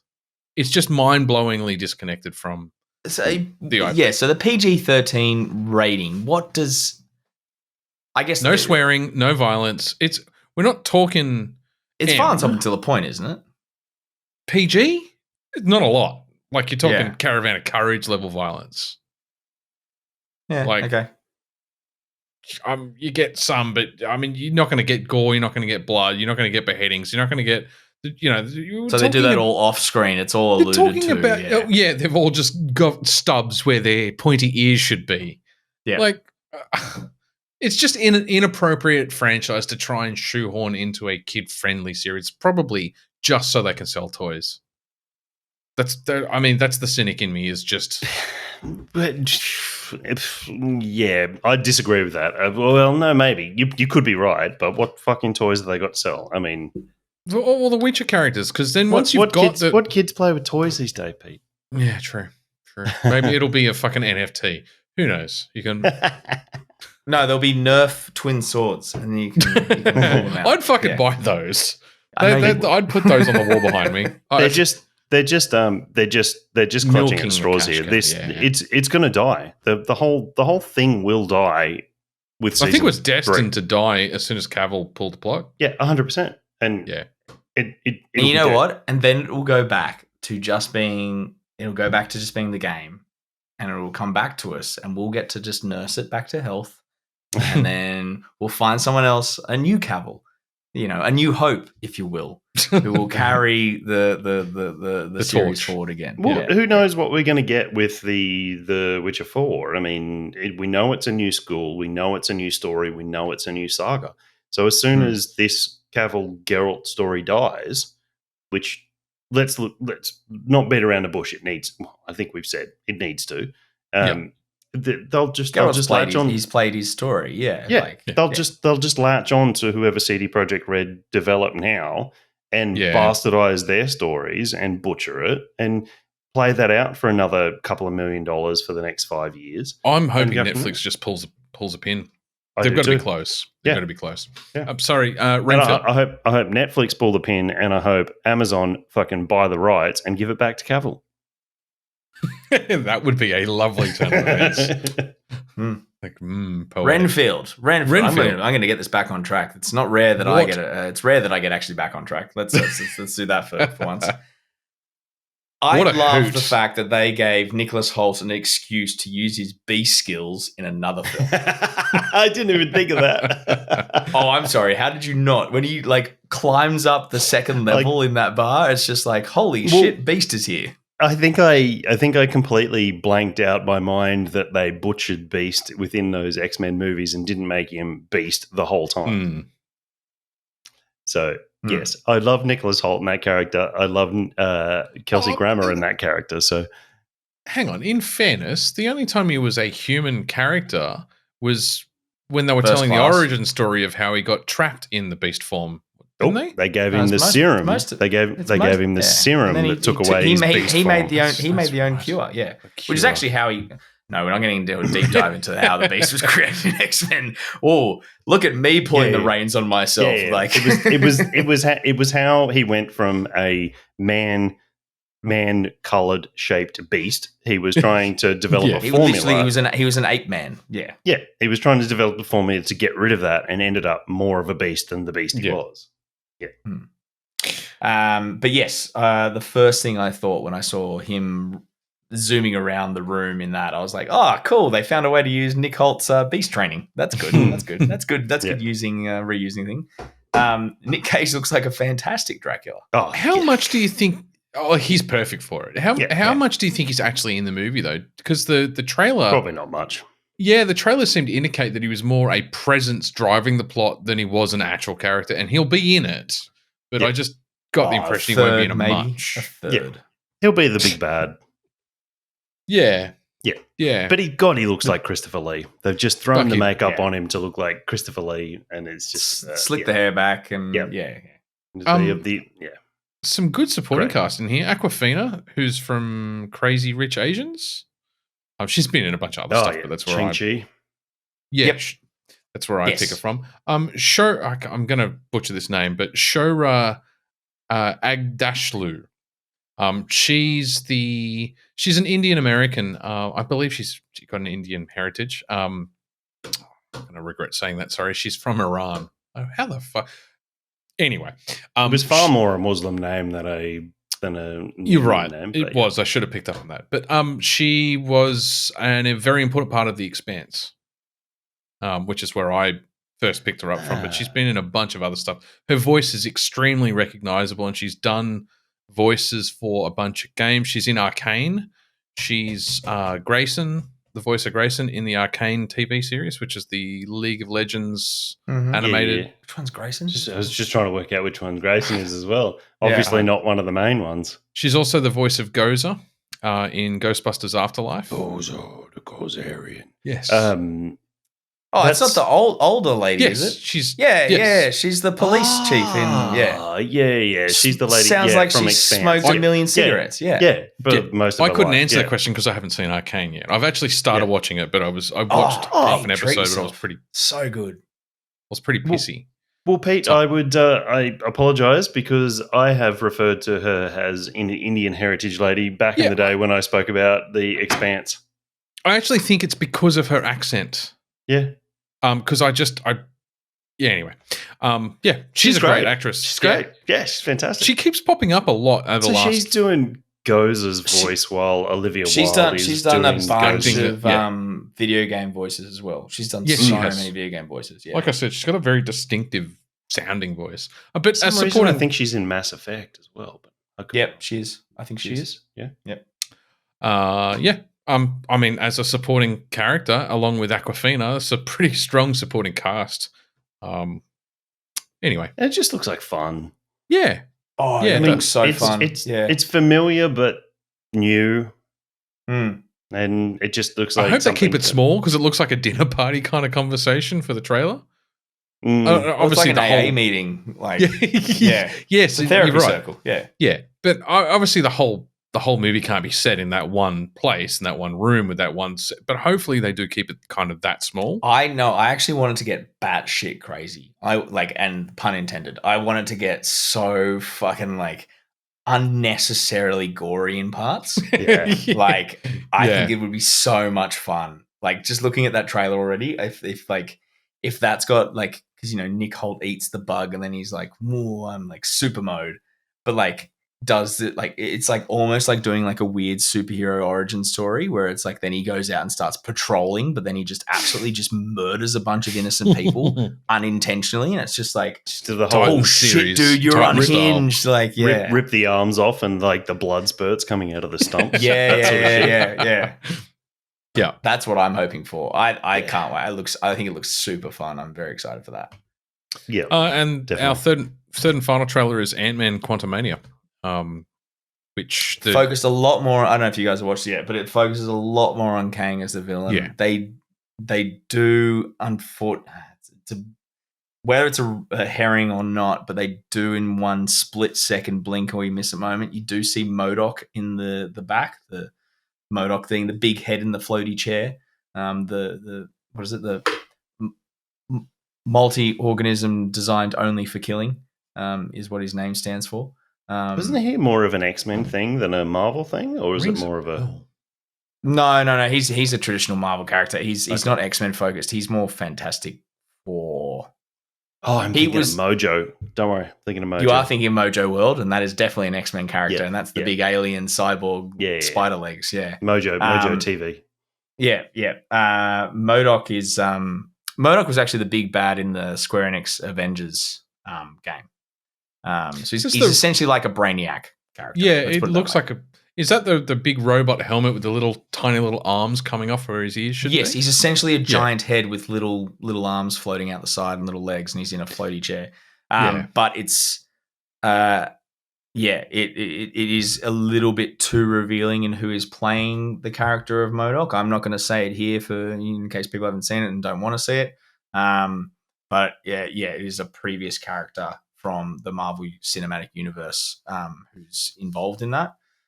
From what we see in that little split second kind of thing. Can you tell me later? Yes, I can message you. Thanks. Tell you now. But it's Jonathan Majors as Kang. He's a brilliant actor. I'm a big fan of his, especially after Lovecraft Country. I think He's in a lot of stuff recently. Yeah, he's definitely he's up and coming. He's getting bigger and better. Getting out there. But from all reports I've seen of it and reviews of the trailer and from people much more versed in Marvel lore than I, they're actually very confident that this, despite the fact that the Ant-Man films have never really been consequential to what's going on in the rest of the Marvel universe, this one feels like it actually might be a good Kickstarter for the rest of the multiverse saga. Well, Which is like a nice little redemption almost for the character. Like Paul Rudd's brilliant. I think he's great as an actor. He is brilliant. And I think they cast him perfectly to play, because the Scott Lang version of Ant-Man. I understand what you're saying about Ant-Man movies being a little bit less consequential to the rest of the MCU. But I think that was by design. It's almost like the comic relief guy. So first and foremost, I completely agree. Jonathan Majors is fucking brilliant, and he was brilliant as Kang in the end of Loki season 2. Season 2? No, season 1. The only season we've got. Sorry, season 1. Season 2's come out this. I don't know. They've they've slowed down their release. MCU has slowed down their releases for TV and movies this year to say that they need to refocus their attention on quality over quantity. So they finally seems like they're listening to fans about stop churning out fucking cloned turds. Yeah. Right? But I question that news coming out alongside this trailer where it's made clear in the trailer that basically Ant-Man's about to completely ignore all the mistakes that Wanda made and make the same mistakes all over again. Wanda couldn't accept her loss and was prepared to sacrifice the entire fucking universe to get her kids back that didn't even exist in the first place. And then we've already gone through, I mean, funnily enough, Doctor Strange 2 was more about her than it was about Doctor Strange. Okay, whatever. But now the big draw card or the big power or control that Kang has over Ant-Man is you missed out on some time with your daughter, so why don't you destroy the fucking universe to get that time back? Yeah, but you know how Marvel trailers are. How contrived. I hope you're right, because it feels a pretty contrived plot device given that character has just witnessed what someone else did with exactly the same kind of situation. I hope I'm wrong, but that popped into my head while I was watching it. I guess yes and no in the fact that I don't think that Scott Lang's character would know whatever the fuck happened to Wanda. Like, they're not as connected anymore. He's surprisingly clued in when he pops up in Avengers, though. Like, he seems to know what the fuck's going on. Yeah. But I don't think but that's the whole thing. Like, the Doctor Strange side of the MCU is meant to be a bit more separate. Segregated. Yeah. And but it also depends. We don't know. I also firmly believe that is a massive trailer red herring scenario. Well, hopefully they don't get sued for misleading advertisement. Well, no, because I'm sure all the characters will be in it. So there you go. They're covered. Yeah. Yeah. Shall we move off trailer trash? Did you have anything else to add on Quantumania? No, there was. I should have written it down, but there was only. I'll talk about it next one. There's another trailer for a movie that I saw, a Jim Gaffigan movie about him being a backyard astronaut, which looks delightfully indie, which I think would really actually hit all our kind of fun zones. That'd be I'll write down. It only just released last night. I'll find it for next episode. Yeah, cool. Otherwise, we're all good. There's no game trailers because no one's announced anything in the last 2 weeks. No, the only things we've really seen are more like sizzle reels for what's coming out in the first quarter. Shitloads coming out. Yeah. So the drought is going to end soon. Well, yes. The drought if you don't look at your backlog. Yeah. And Dan's taking a quick break, obviously. He's going to get his second beer or fourth beer for the night. Yes. Unfortunately, we kind of stuck without him. Here he is. Well, you could have talked about your fourth beer, Tom, in the meantime. Should we do fourth beers? I've got to get mine. Okay. So. You get yours, Dan. Start talking about yours. Happy days. Yes, boss. Right away, boss. Don't hit me. Make me talk about it before I'm even pouring it. That's all right. I can just clip. It's all good. We'll make it as easy for you as you can. You go. I'll song and dance for everybody. We're doing a thing while Dan pours his beer. Fucking scary. Pour your beer and put it in your glass, and everybody's gonna listen to Dan now. Cool. Now I have another printed can from Scratchy Can. Boatrocker in Queensland, in Brisbane. Are they in Brisbane or just out of Brisbane? Everyone's in Fortitude Valley. Oh no, they're in Boatrocker's in Victoria. Oh, I thought Boatrocker was in Queensland. 2 suburbs over. So, 2 suburbs, a couple of 1,000 kilometres. It's all good. All good. Rocking the boat since 2009. Really? What's it called, Dan? The beer. Oakey Stout. Okie Dokey Stout. See, no, that's not how you read things. You read things from top to bottom. You don't I also have a Boatrocker beer. Oh, there we go. Wow. You don't go Oakey Stout Dokey. Oakey Stout Dokey. It's what it says. It says Oakey Stout Dokey. Oakey Stout Dokey. This is like it's when it's like live, laugh, love, but it's written like horizontal, vertically, and people read it as like alien script. Yeah, exactly. Completely agree. It's the Oak Age Stout, obviously. It is, there's an alcohol in here, so 7.5%. There's an alcohol in here somewhere. Yep. Rich loaded with classic British hops with a big British roast malt. Given in some American oak. Yep. American oak, full-bodied. Let's just. And they try use it. chips, not staves. I think that's what it says. Yeah. No, it was a statement, not a question. It was a callback. American. It actually doesn't say on the can. Oh, okay. It just says American oak to create full-bodied Moorish stout with a pleasant oak finish. No, it was more a callback maybe to us. Because it's a very British beer. They use fish and chips.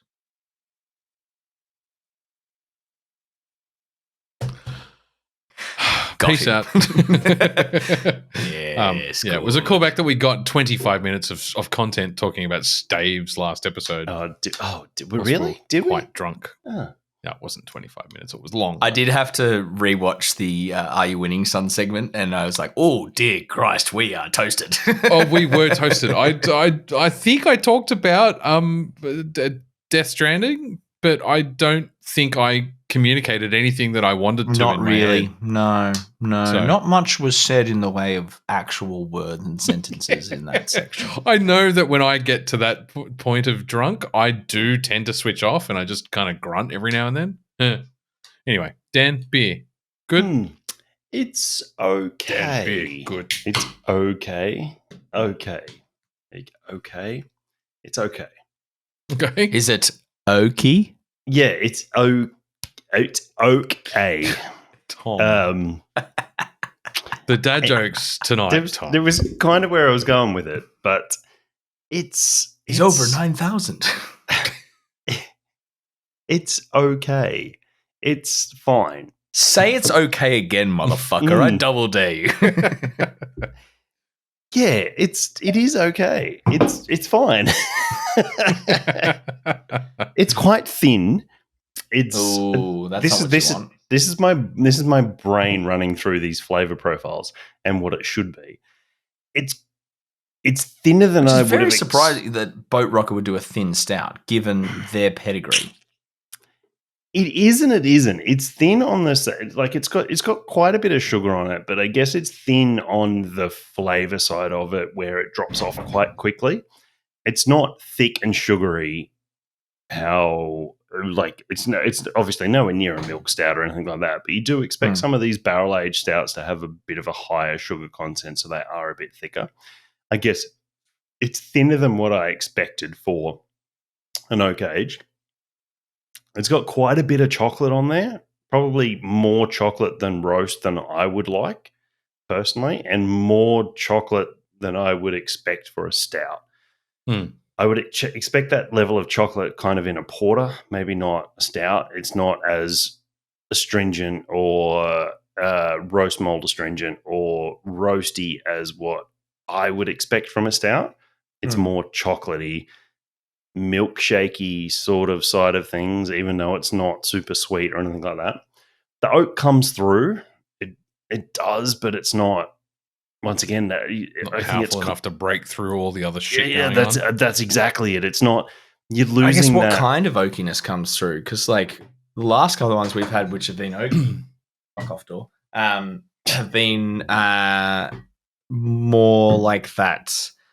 Like there was the white wine oakiness like that. Like I wouldn't pair that with like if you had some big bold like Barossa Shiraz buds you were using for oak in that'd be delightful. Or it's almost like a whiff on the back palate. It's not adding to the wood isn't adding to the bitterness and the astringency that should be coming through on these sort of things and kind of creating the rounded out character on it. It's kind of just not an afterthought. Yeah, it's just a whiff on the back end of it rather Is than... it someone thinking about oak in the other room while you're drinking that beer? Yeah, definitely. Yeah, it's that oakiness is quite subtle, perhaps because it is oak chips that are added rather than matured in oak barrels. Yeah, and that is what comes through in this. It's like I said, it's a whiff of it, and then it tapers off, and then you're left with the chocolate to round back through. It's not bad. It's not a bad beer in any way, shape, or form. It's quite pleasant and quite lovely, and hides its 7% booze or whatever it is, 7.5% booze very well. Once again, going on the 9%, which I don't think is a 9% because I'm not completely pissed. It's just not a oak aged stout that I would be hoping for. I'd be wanting that roast, that real heavy dark roast malt, not chocolate. A little bit of chocolate, a little bit of upfront chocolate, a lot of roast, a lot of astringency, and then a lot of back end oak and wood to come through from the barrel or the wood or whatever you're doing it on, not to end like a milkshake. Yeah. So So based on what you read off the can when you bought it, it's like I don't read the cans, Pete. You would have seen oak, right? Oh yeah, like, I read the front of the can. I didn't read the back of the can. Yeah. Out of 5. Like most of Pete's sexual experiences, it failed to meet expectations. Yeah, well, it did. Yes, and you had higher expectations for it than what actually delivered in the end. Yeah, debatable. Hey, we're talking about his side of it, not the other side of it. Oh, right. Context. Very important. Yes, I was taking the piss out of myself. No, you weren't. You dirty devil. You know what? If they'd said, and I know a barrel-aged porter is kind of a faux pas, but if they'd actually said porter instead of stout, I'd rate them higher. But I think I'm going to have to 3.25 on that. 3.25. Why is a barrel-aged porter a faux pas? Well, I mean, they don't really. I mean, porters and brown ales and that are really just delicious. Yeah, absolutely delicious. They're more of an age thing. They're usually a lower alcohol, and they're not usually lay it down and come back to it to develop kind of thing. They're the dark beer that you drink in the here and now, rather than let's chuck it on oak and come back to it in 12 months. Yeah. Look, I think more breweries need to do more brown ales and porters than they do fucking churn out imperial stouts, because a lot of them don't really nail the imperial stout. A lot of them come either far too boozy, far too thick, far too rich, or they try and do something like this where they age it, and they age it on chips, or they actually age it on staves, and it's just like something happens and something goes wrong like 3/4 of the way through the fermentation period, and then you end up with this like weird off flavor. It's just out of place. Whereas, I think a lot of them like should produce a few. Like, I'm not saying they can't do imperial stouts or big barrel aged stouts or anything like that, but I think more Australian breweries should do a good brown ale and porter. It's almost like a pedigree thing. Yeah. And I could be wrong here. I mean, people are probably going to yell at me for saying stouts are meant to be more chocolatey, but I think so. Like, I really like just putting any feedback on the show would be welcomed at this point anyway. Just quietly. Definitely on the oak side of it. I mean, stouts, you look at an oatmeal stout, you want it to be sort of chocolatey, roasty side of it, but this you know what? This actually is more even though it doesn't have that real back end sweetness, it's more of a milk stout than an oak barrel aged. And if they hadn't have called out oak stout so much, well, you don't make a focus of the oak if it's not coming through. Yeah.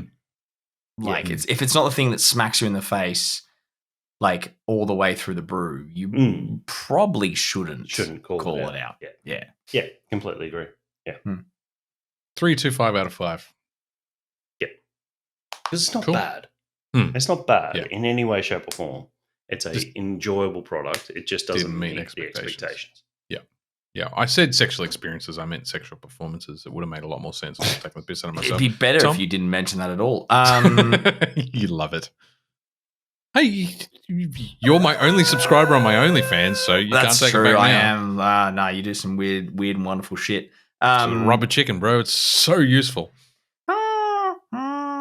Peter, I'm drinking a beer that really is going to tickle your fancy because I know how much you love unnecessary tie-in beers to pop culture. I don't think I've ever said a negative comment about that particular concept. No, it's been me. That was the play on right, okay. things. No, I am drinking, and it is. Notwithstanding, there was one recently that was particularly on the nose. It was actually, funnily enough, same pop culture reference. Oh, it was the no, Deeds. It's another fucking Back to Future reference. So Boatrocker. This is the Boatrocker Flux Capacitor Double IPA, 9.2%. And let me tell you, it's not even 8.8%. Come on. They missed a trick there. They did. Shizzle. But can I read you the blurb? Yeah, go for it. Here we go. Great Scott. Oh, it's a good. So we're off to a fucking strong start. Awesome strong start. We're going back to the future. We'll need precisely 1.21 gigahops of punchiness to get us there. This beast of a beer is supercharged with a selection of classic hops alongside some futuristic flavor. Now, let me point out that flavor is spelled Flayva to round out the journey. Jump in for a big, bold, hoppy ride the way IPAs used to be. I haven't tried this beer yet, but that blurb and the way they spelt flavor, I think is a war crime and should be punished accordingly. No hyperbole at all there. At least they named a beer after a pop culture reference and then went on to use that pop culture reference to describe the beer, as opposed to the other one we talked about where it was just the name and the artwork and that was it. But that's not the biggest, boldest West Coast IPA I've ever had, though. That's actually relatively tame for a double West Coast IPA. I think it's the same thing you had with your last beer. I might take you a little sample in a dropper and send it to you so you can test it on there. That's too smooth. That's too smooth, and one of those ones that I'm not getting any alcohol burn of. I'm not some getting weird shit going on tonight, fellas, because again, Untapped. First comment, very strong. Can feel and taste the 9.2%. Wouldn't say it was the easiest dipper to drink. They're weak. They're subhumans. They're little goblins that come out of their cave and think they can rate a beer and know what they're talking about. I've had double West Coast IPAs in recent months. The one I had recently that really springs to mind is the White Bay double West Coast, the Sequoia, which I think is named after a section of the Redwoods in California. And it was a piney fucking beast. Dear Christ, it was good. I actually saw that it got written up on a very prominent American beer account on Instagram called Don't Drink Beers. And they usually tear beers to shreds.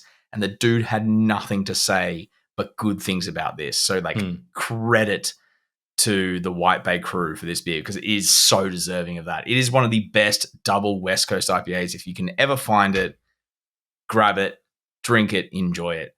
This is a shadow of a cousin of what that beer is. It has a piney bitterness to it, and it might be the fact that it could probably be 9.2%. I don't feel like it's 9.2%. It's not hitting me like a 9.2%, but it's like mellowing that, like it could be that mellowing effect of the alcohol is like it's taking out that piney bitterness that you want from a big double West Coast IPA, and it's okay. Like I'm gonna drink it, I'm gonna enjoy it, but I'm not gonna remember it.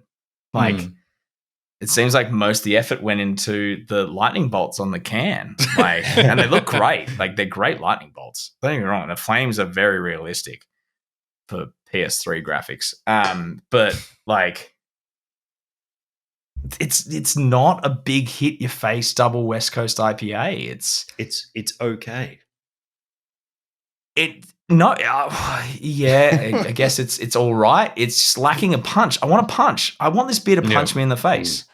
I'm hoping that later, as it warms up, as I get through this glass, it's going to go hey, Tom, you ready? This is delayed. I took the gloves off. Here you go. Bam. And I'm going to go, holy shit, that's awesome. But I don't know if it's the hop profile they use. They don't say what they use. I mean, they do say they use I've never selection had of classic hops, so I'm imagining it's like Centennial and what? Simcoe. Yeah, like classic Mosaic. American hops kind of thing. Yeah. Chinook, Mosaic, yeah. Yeah, but it's not like I love when I say I love a big bitter West Coast. I want a big bitter hit. I want it to be as bitter as our review of Blood Origin. Like that's how bitter I want it to be. But this is not there. It's like it's just lacking that punch, and it's a little disappointing. I don't. I mean, you said it might warm up and surprise you. I don't think I've ever had an IPA, much less a double IPA, where I've enjoyed it warming up.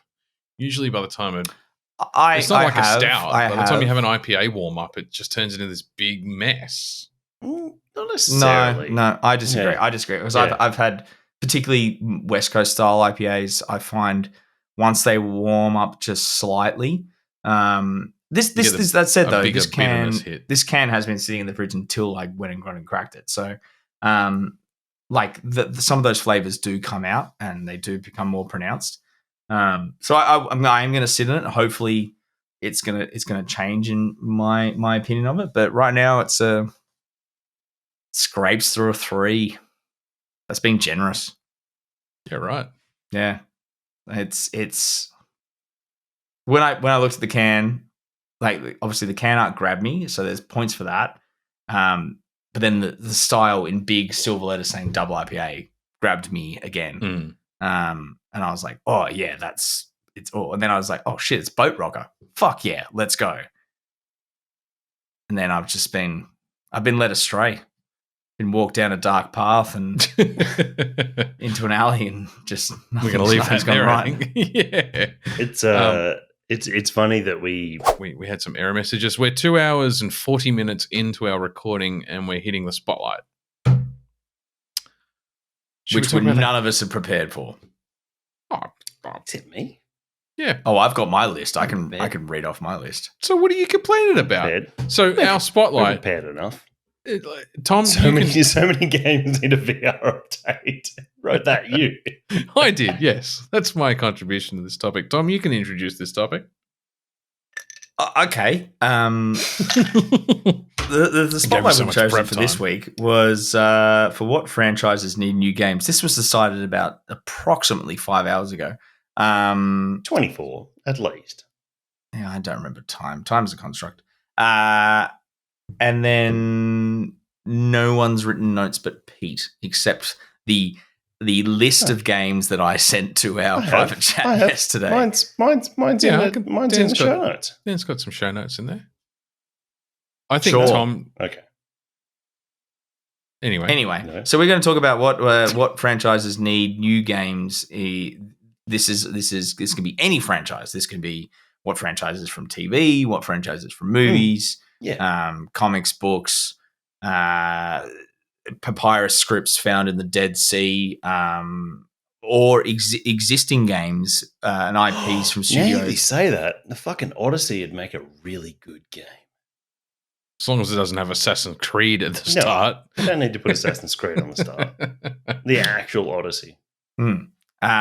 Yes, or existing games, IPs that we had on previous consoles that have since been sent to a subterranean cave to just hermitize until certain studios decide that they're ready to bring them out of hibernation again. Yeah. So who wrote the first one, The Adventures of? Was that me? Dan's content? Yeah. No. So when this popped into my head was I knew we were getting June. So I was watching June Awakening. I was seeing. I was trying to see what sort of information. Well, that's exactly the right reaction to this, Tom. I could see you with a little ratchet flag thing. Yeah, it's like fuck. Who cares? Like Jafar, he's our man. If he can't do it, no one can. we're getting June Awakening. Yeah, it's going to be. I think it's a real time strategy MMO survival RPG. Yeah. Oh, okay. Yeah, it's gonna be a forgettable thing that no one's gonna play because it's gonna be It's going to be like ridiculous Conan Exiles. and not fit into the lore of the world. And we're getting the RoboCop game from the same guys that did the most recent Terminator game, and apparently that Terminator Resistance. The most we talked recent about that 2 or 3 Terminator episodes was ago. one of the best ones. Yeah, apparently it is. I haven't played it, but we're getting a RoboCop game from the same guys. Cool. And it just got me thinking about what would I like to see, and us tapping into this 80s trailers and 80s action movies, 90s action movies. It's like, what do I want to see from the old days brought to now with some of that campiness of the 80s that's actually starting to make a little bit of a resurgence in these days? And the first thing I went to was Big Trouble in Little China. I want to see the adventures of Jack Burton in an Uncharted-esque scenario, because in Big Trouble in Little China, Jack Burton's never on his own. He's always got a companion, whether it's Egg Shen or I forget the other guys' names that are always with him. And there's always periods through that movie he's always got someone with him. So it always falls into that Uncharted style where you've got the quippy action hero that's a bit dumb and completely naive to the scenario that he's in. Yeah. And is being, the exposition is coming through the characters that are with him during these scenes, because he's completely naive to what's happening within Chinatown. And I almost went and called him Shang Tsung then, but it's not Shang Tsung. I can't remember the bad guy's name in Big Trouble in Little China. There's Egg Shen, Wang Chi, and David Lopan. Yeah, Lopan. Lopan's the bad guy. So it just made me think, like, we see at the end of Big Trouble in Little China where Jack Burton's talking on the radio, and we see him when he's sitting at the table playing cards, and the guy, his mate goes to cut the bottle, and he catches the bottle. And I mean, there's so much around this Jack Burton character that could be fleshed out into this fun, quippy 80s action adventure game that just touched on whether you go Chinese mythology like Big Trouble in Little China, or whether you touch on something else, whether you go Indian mythology with like Kali and something really out there that's completely out of Jack Burton's depth, that like just throw him into this Kali cult. Like let's say, it'd have to walk a fine line of not wandering too far into politically incorrect territory. But that's why you go the Uncharted route. You go these minimal open worlds, they're mini open world areas that are contained stories.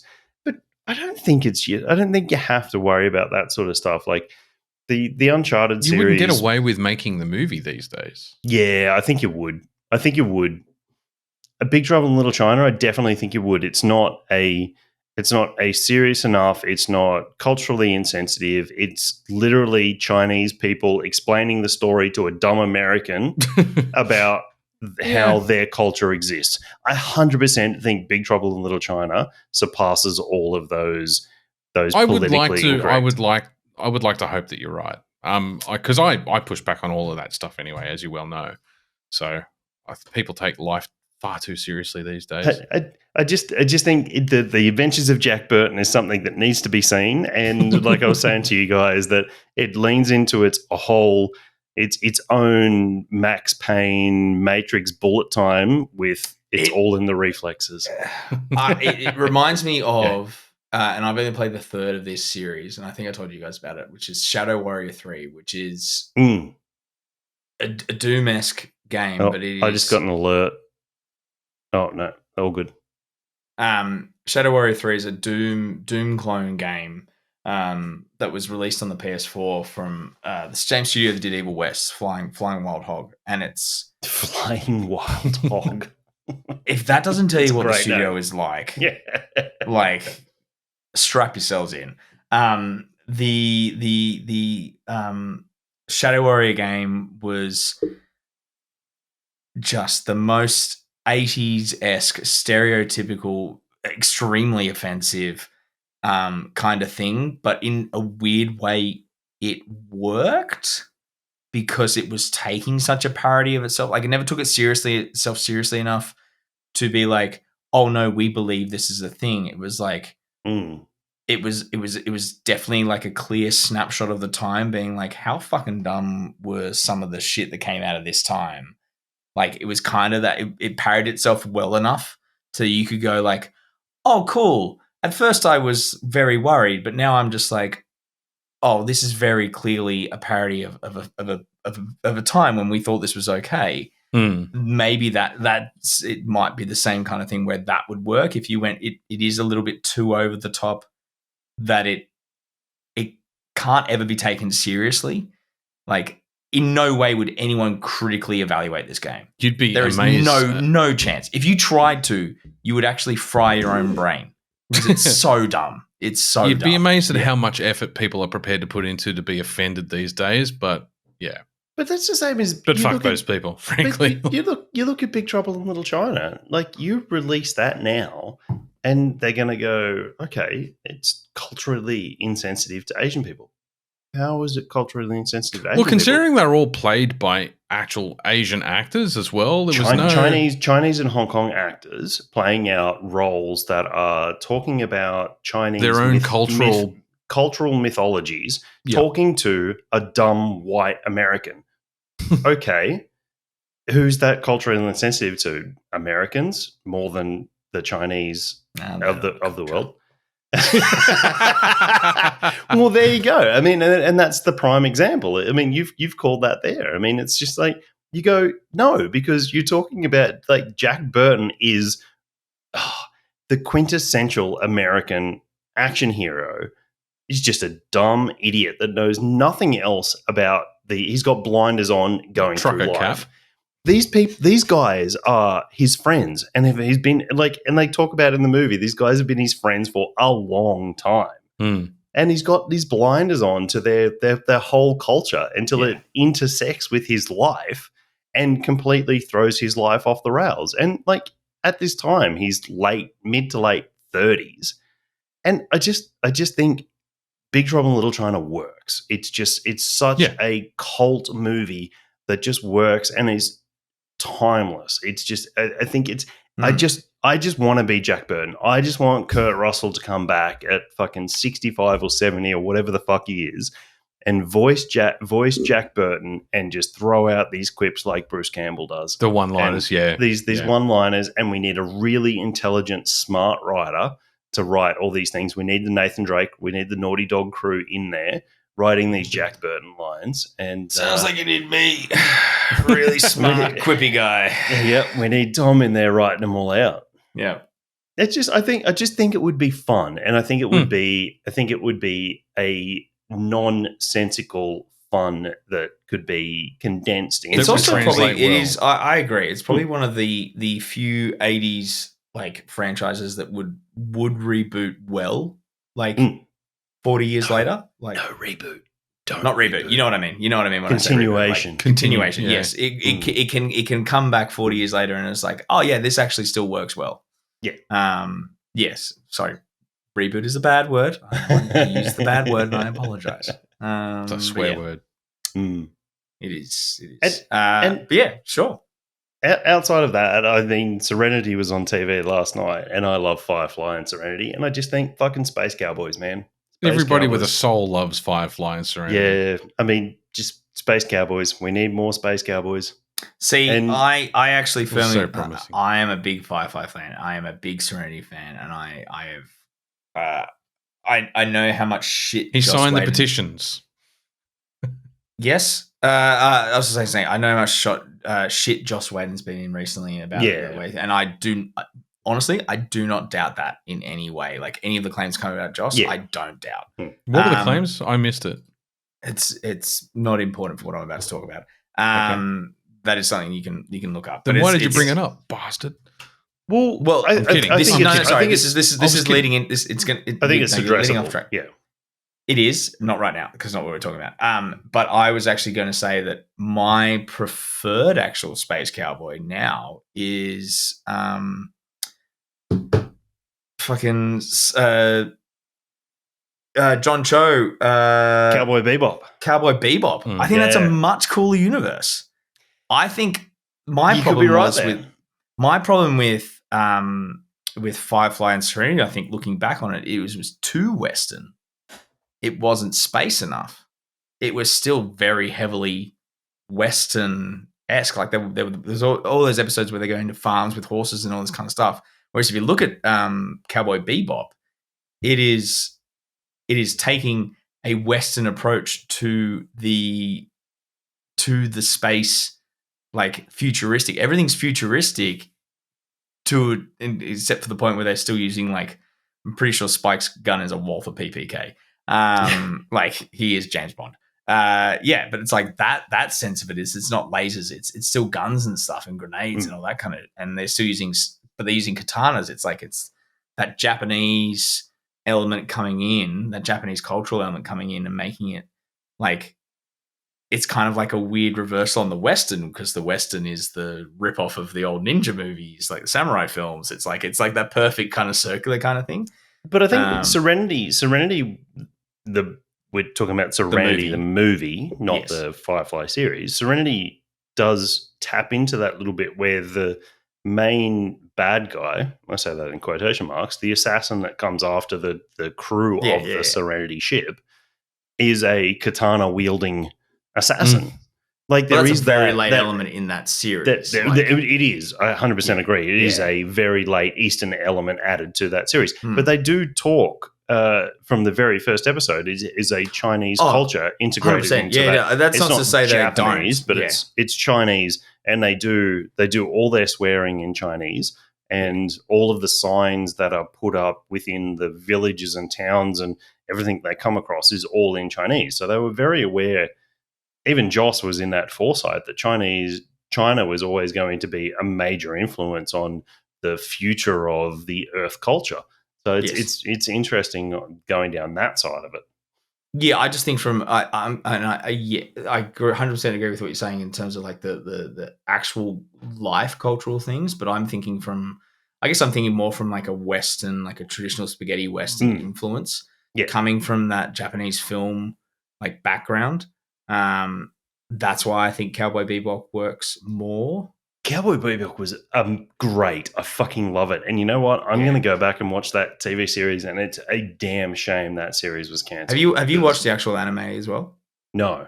I've only ever watched the live action. Do watch the anime as well. I 100% implore you to watch it. Should I watch it simultaneously? Will that break my brain? For ep? No, there's like there are shot-for-shot references. Shorter. There's no anime's longer. It's longer, is it? Yeah. No, episode-wise. Episode-wise. I'll look it up. They're both on Netflix anyway. So. Yeah, but I would say watch. Since you've seen the live action, watch the anime and then go watch the live action again. Yeah. Okay. Yeah. I'd love, and I completely agree with you. Anything in that Firefly Cowboy Bebop intersection world where you're throwing American Western culture against Japanese, samurai, and Chinese feudal culture. Yeah. Like, it's just, you throw all of those in a fucking mixing pot, stir it up with some like Star Wars elements. I mean, god damn, that'd make a good game. Oh yeah. Just don't throw any of this multi-online Cowboy Bebop as a survival. as a 3D fucking hell. Third person like action adventure shooter. Yeah. Uncharted style. Yeah. Would be my game of the decade. And do you agree with me that's the way that we as a threesome should be enjoying games, so that we as a single player mainly focused group should be enjoying games? I mean, Pete, you started Red Dead Redemption 2, almost called it 3. It's a massive world. Like, it's like actually brain breaking how much you have to do in that world. As we're Uncharted, you got Uncharted 5, and you've thrown into these, and same as like Jedi Fallen Order. You're thrown into these smaller hub worlds where things can be done continuously. And Uncharted's a little different because you only go through these worlds once on quite a linear story, as where Jedi Fallen Order you can go back. But you're going through these smaller open worlds, I say that in quotation marks, to do a lot of things to progress the story, and it's so much fun. Like Uncharted 5 is amazing. Like I even Lost Legacy and all those games around that Uncharted series are just fucking amazing games, and the Naughty Dog just structure those things 100%. so well. I've been playing a first-person shooter recently, and I'm just like, fuck, I wish I had a third-person over-the-shoulder perspective for this sometimes. Like, I wish I had the choice. Yeah. It's like, and that was the perfect thing about, like, if you go back to Jedi Knight, like, you had the choice of third-person over the shoulder, or you could do first-person, depending on your preference. I'm sure there's people out there who will, like, play third-person, like, perspective shooters and be like, fuck, I wish this was first-person, but it's like, that's not me. Yeah. So did Skyrim start as first person, they added third person later, or the other way around? I can't remember which way. It was an option from the beginning. It had a really dodgy third person that there was a lot of floaty aspects to it. But it was built as a first person game and they added it over the shoulder later.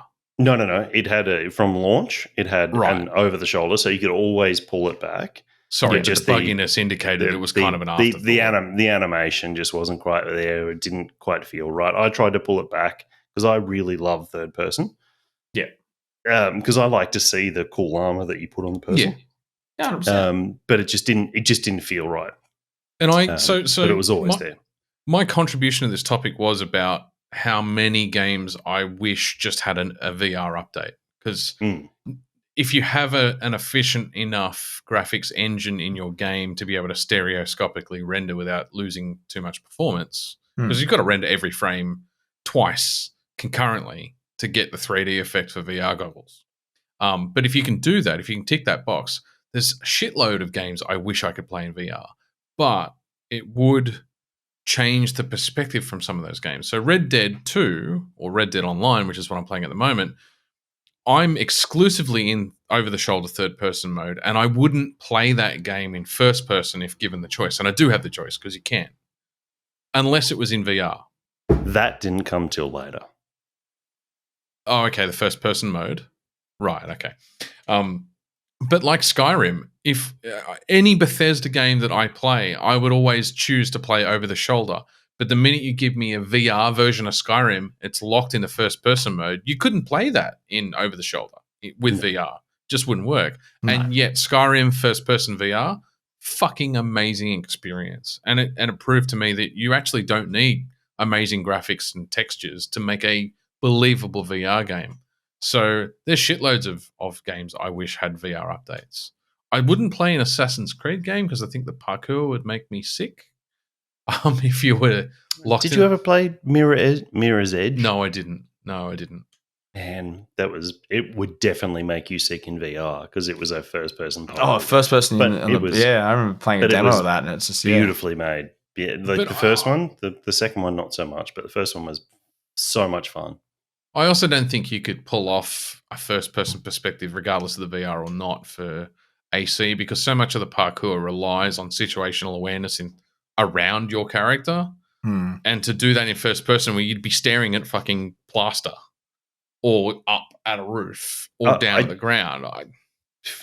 Watch some footage of Mirror's Edge. It works. Okay.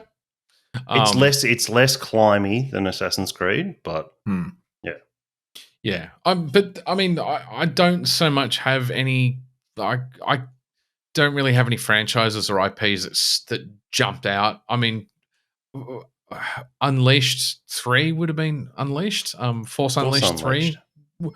I mean, I know the Starkiller story is being told and it's done and it's closed, and that chapter's closed forever in the Star Wars universe. But I could have done with a third game. And to me, Jedi is almost a spiritual successor because it's stylistically it's similar enough. It's a lot less arcadey, but then a lot of time it's a Souls game. In terms of games design. Souls light game. It's it's not arcadey as much. I have a full list and I'm going to read through them and I don't care what anyone says. It's P. Go P. You've read this list. Though I think you'd agree with a few of them. I think Order 1886, if you guys haven't played, have you guys played that one? No. So that's I'm just waiting for the garbage truck to go past, which is why I'm muted. Oh, good. Hello, garbage truck. Order 1886 is the Knights of the Round Table set in Victorian steampunk London. Against vampires. We talked about it I fucking talked love about that it game. when it was a trailer, but I didn't think. Wasn't it delayed for over a year or something past its initial release date? It was something heavily happened. delayed. It was from the it was from Santa Monica Studios, who were behind God of War. It was cinematic as fuck. It's beautiful, beautiful soundtrack. The animation was like flawless for PS4. Like it was a beautiful game to play. It was just super short. It was you were done in 10 hours, like fully done. Like yeah, it was, but it definitely deserved a re-release, or not a re-release. It deserves a sequel. They have definitely more story to tell, and a beautiful world to tell stories in. Yeah. Days Gone, I think we've all agreed that definitely needed a sequel. Yeah. I don't think it's ever coming. Sony have been pretty adamant that it's not. They've essentially cancelled the series, so that sucks. The Turok games deserve a revival, I think. Back on the old, that's a blast from the past. That is a blast from the past, yeah. But the old Turok dinosaur hunter, yeah. But that's kind of, I mean, that was a Quake. That was a Quake mod, essentially. Yeah. But as a concept, it would probably overlap too much with Horizon as well these days. Yes and no, in the sense that if you went pure Turok, you could like from you could probably make it more of a horror element to it now. Yeah. It definitely but it would be a scary. Monster Hunter game then. No, the Monster Hunter game is more of an RPG. This would be more of a first person. This is probably like what Dan talks about later with Colonial Marines. So saying Turok, imagine that as a revamped. He's in. He's signed up. He's also we've been robbed of, because we got given Star Wars Squadrons, which is definitely nothing like what the old Rogue Squadron games are. And that was a horrible mistake, and EA should burn the depths of hell for it. Jedi Knight 3 deserved to be made, never was. Again, Force Unleashed 3, I'm with you on that one.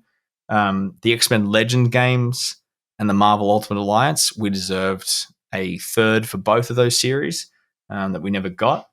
I don't know if you guys ever played this one. This is in my list, but there was a G1 Transformers game on the PS2, and it was open world, so you were literally like landed on Earth as Optimus, and then you got to just run around several scapes, and there was like, there was the jungle world, there was the ice world. It was it was a PS2 game, but you could transform wherever, so you'd just be running along and be like, fuck this, I'm a truck, and just drive along. It was great. It was so good. But it was a third person over the shoulder shooter. There's no way they should ever make a Transformers game where you can't transform on command.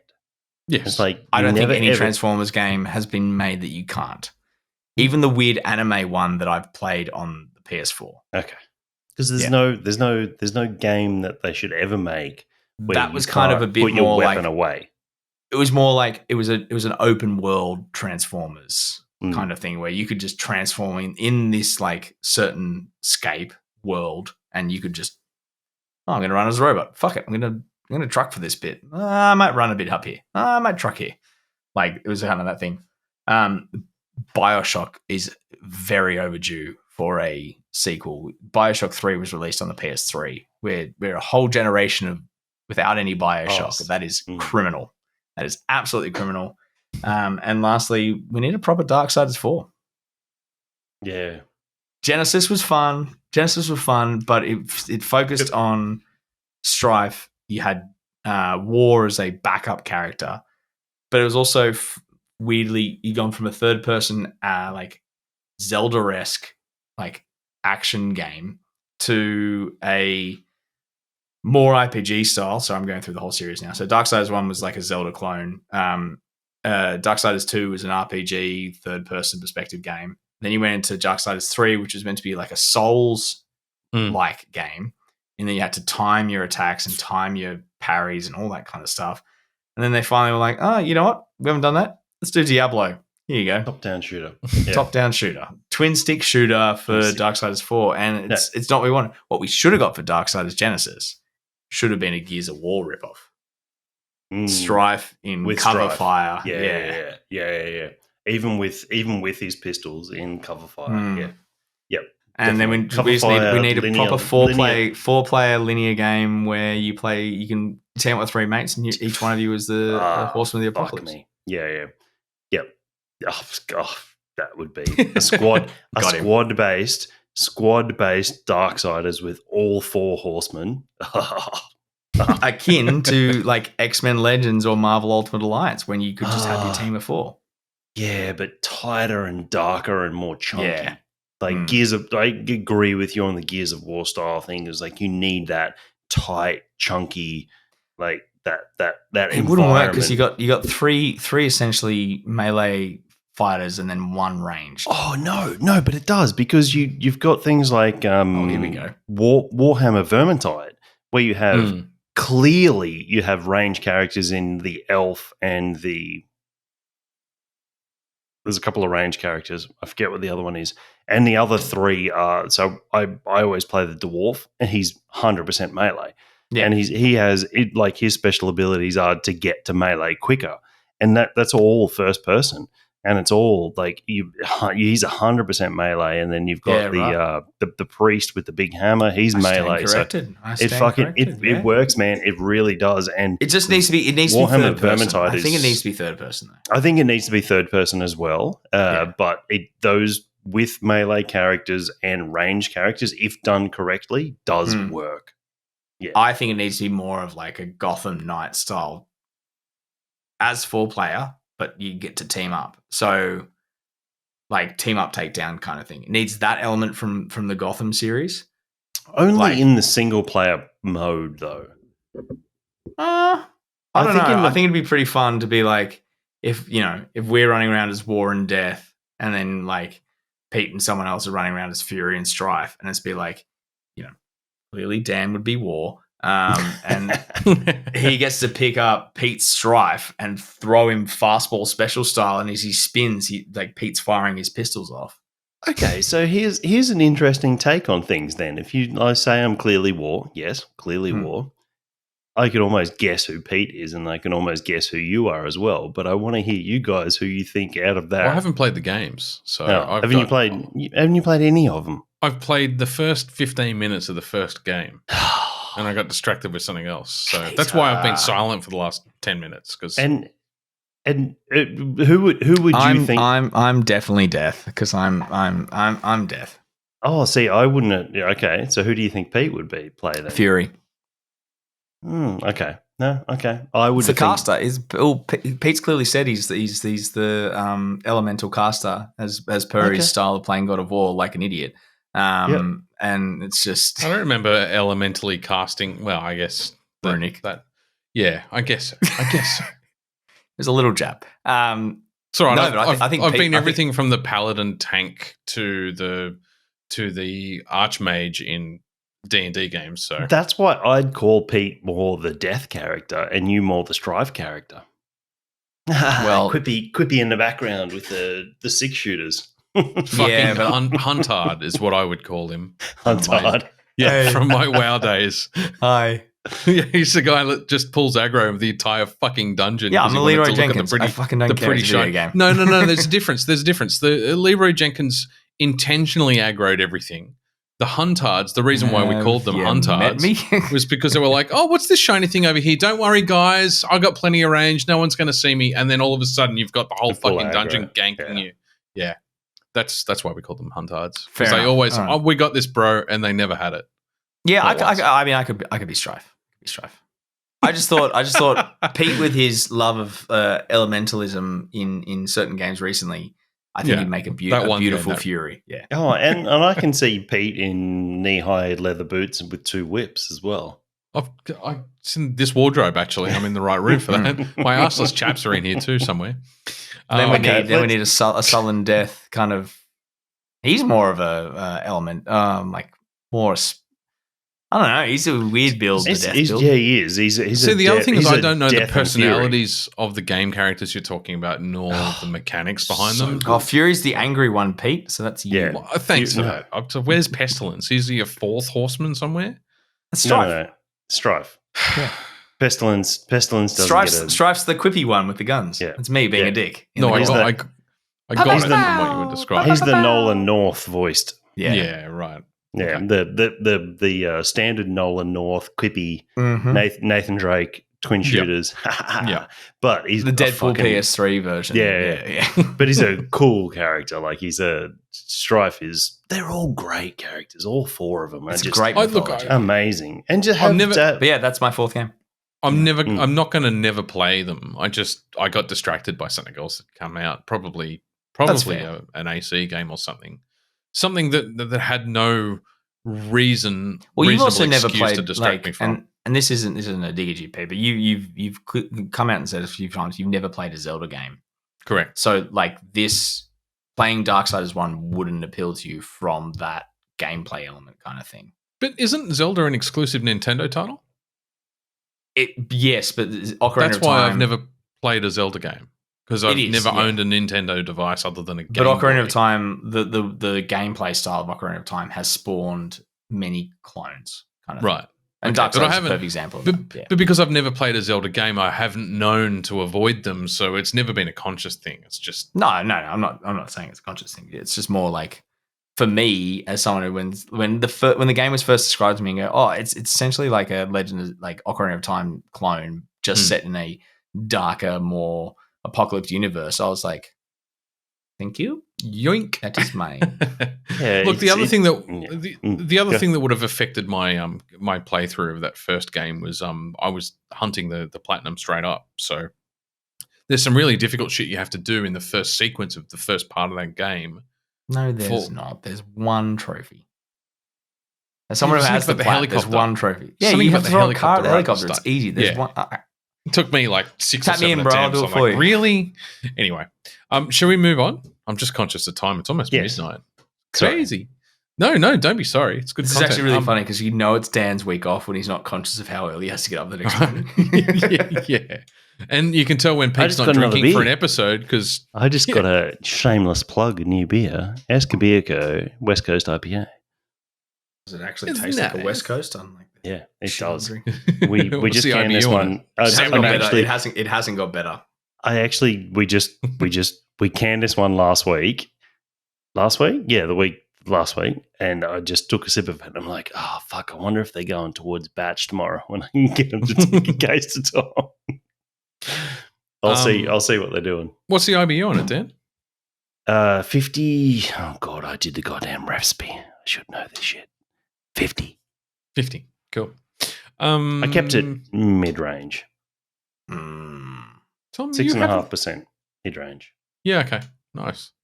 Solid IPA territory. Tom, you haven't added notes to this next section. So, Dan, are you winning, son?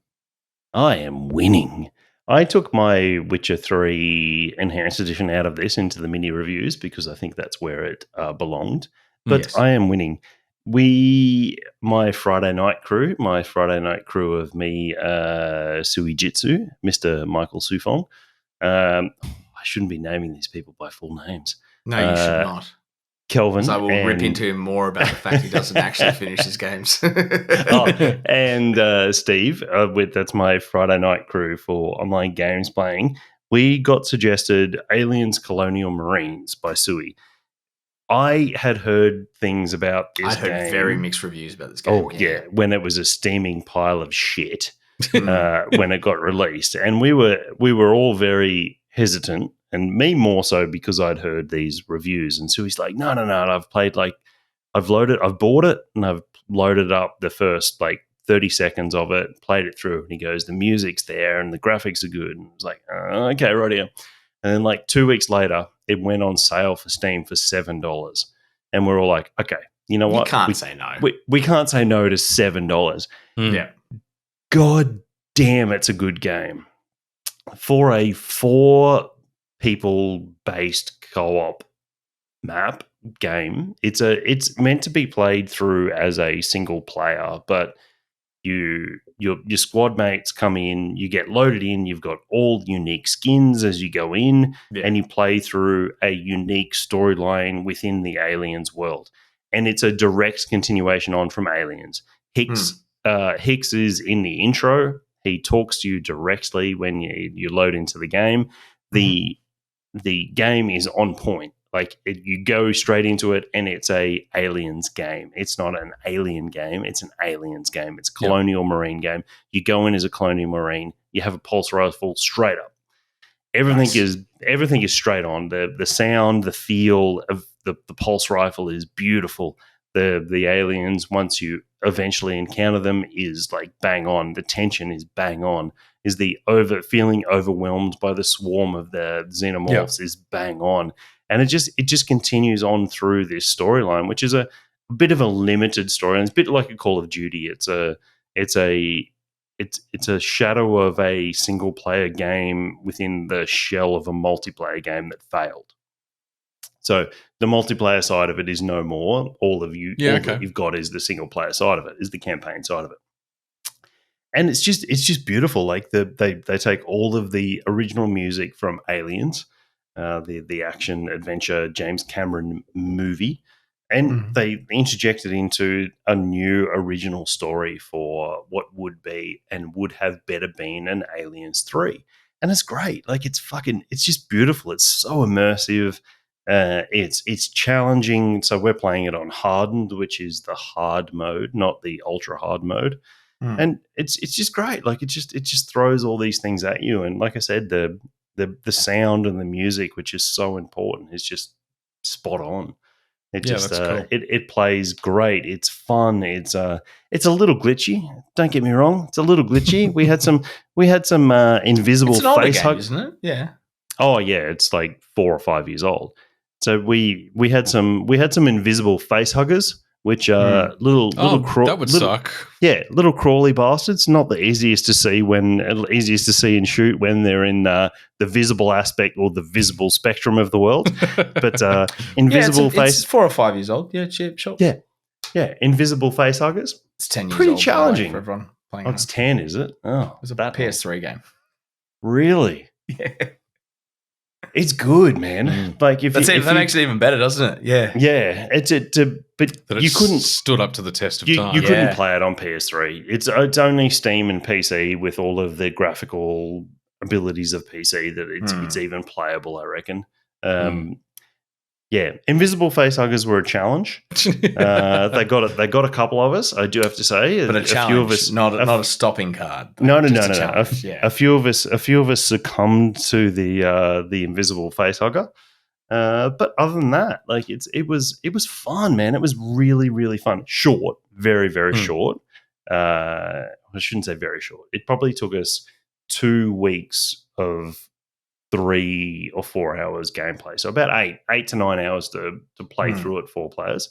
But yeah, it was well worth it. If you've got a group of people that want to jump into a $7 game, Aliens Colonial Marines. I mean, it reinvigorated me with the Aliens franchise, and I have suggested that we have a look at Aliens Fireteam next time, which is the more recent one. Yeah. Yes. But it is. It also got mixed reviews, mind you. Yeah. It got better reviews, but it got mixed reviews. Well, it's also third person over the shoulder. So whether that takes away from the intensity of having the first person view and things coming at you and all that, it'd be left to see. But yeah, interesting. That's me. Cool. Tom, are you winning, sir? I am. I've recently dived into the Far Cry series, which is the start of my year. I got straight through Far Cry 3. It had I'd always heard about Far Cry 3 in terms of the way that the story portrays the main villain as like how well written a villain he is. And I think for me, it's a 10-year-old game. It's a PS3 game from about 2013.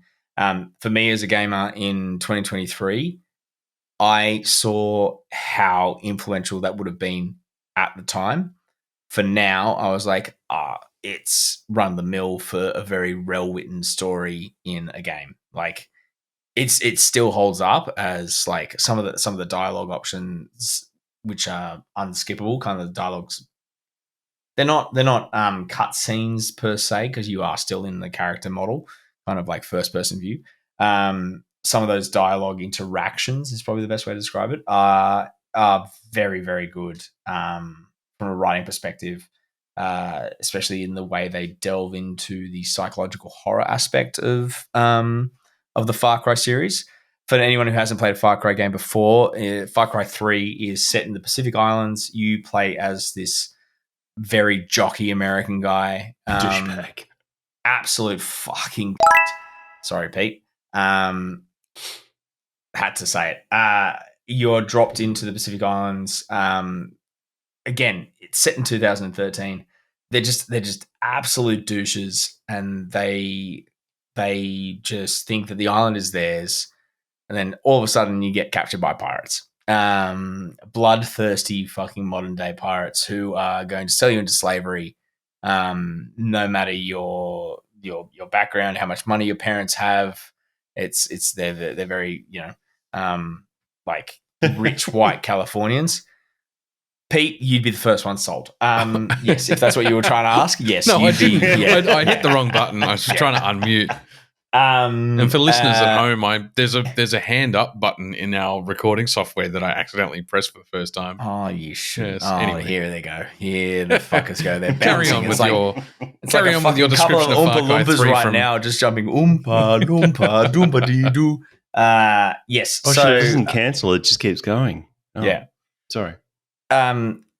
And then you get descended into this, like, it's meant to be like a kind of insanity storyline around what would you do as someone who's never experienced that kind of savagery before? Like, how would you react? Yeah. Like, what are you willing to sacrifice in one of the missions? And I'm going to spoil the fuck out of it because it's been around forever. 10 years. One of the missions, 10 years. One of the missions, you have to try and fool this drug, like, cartel leader who runs the island, who you're trying to kill. You have to convince him that you're on his team by torturing your own brother, and to the point where there is a scene where it's a cut scene where he puts his thumb into the bullet hole in his brother's shoulder. Like, it's pretty savage. And there's this whole it comes up to like it's a first person shooter, like, first and foremost. You're hunting bases.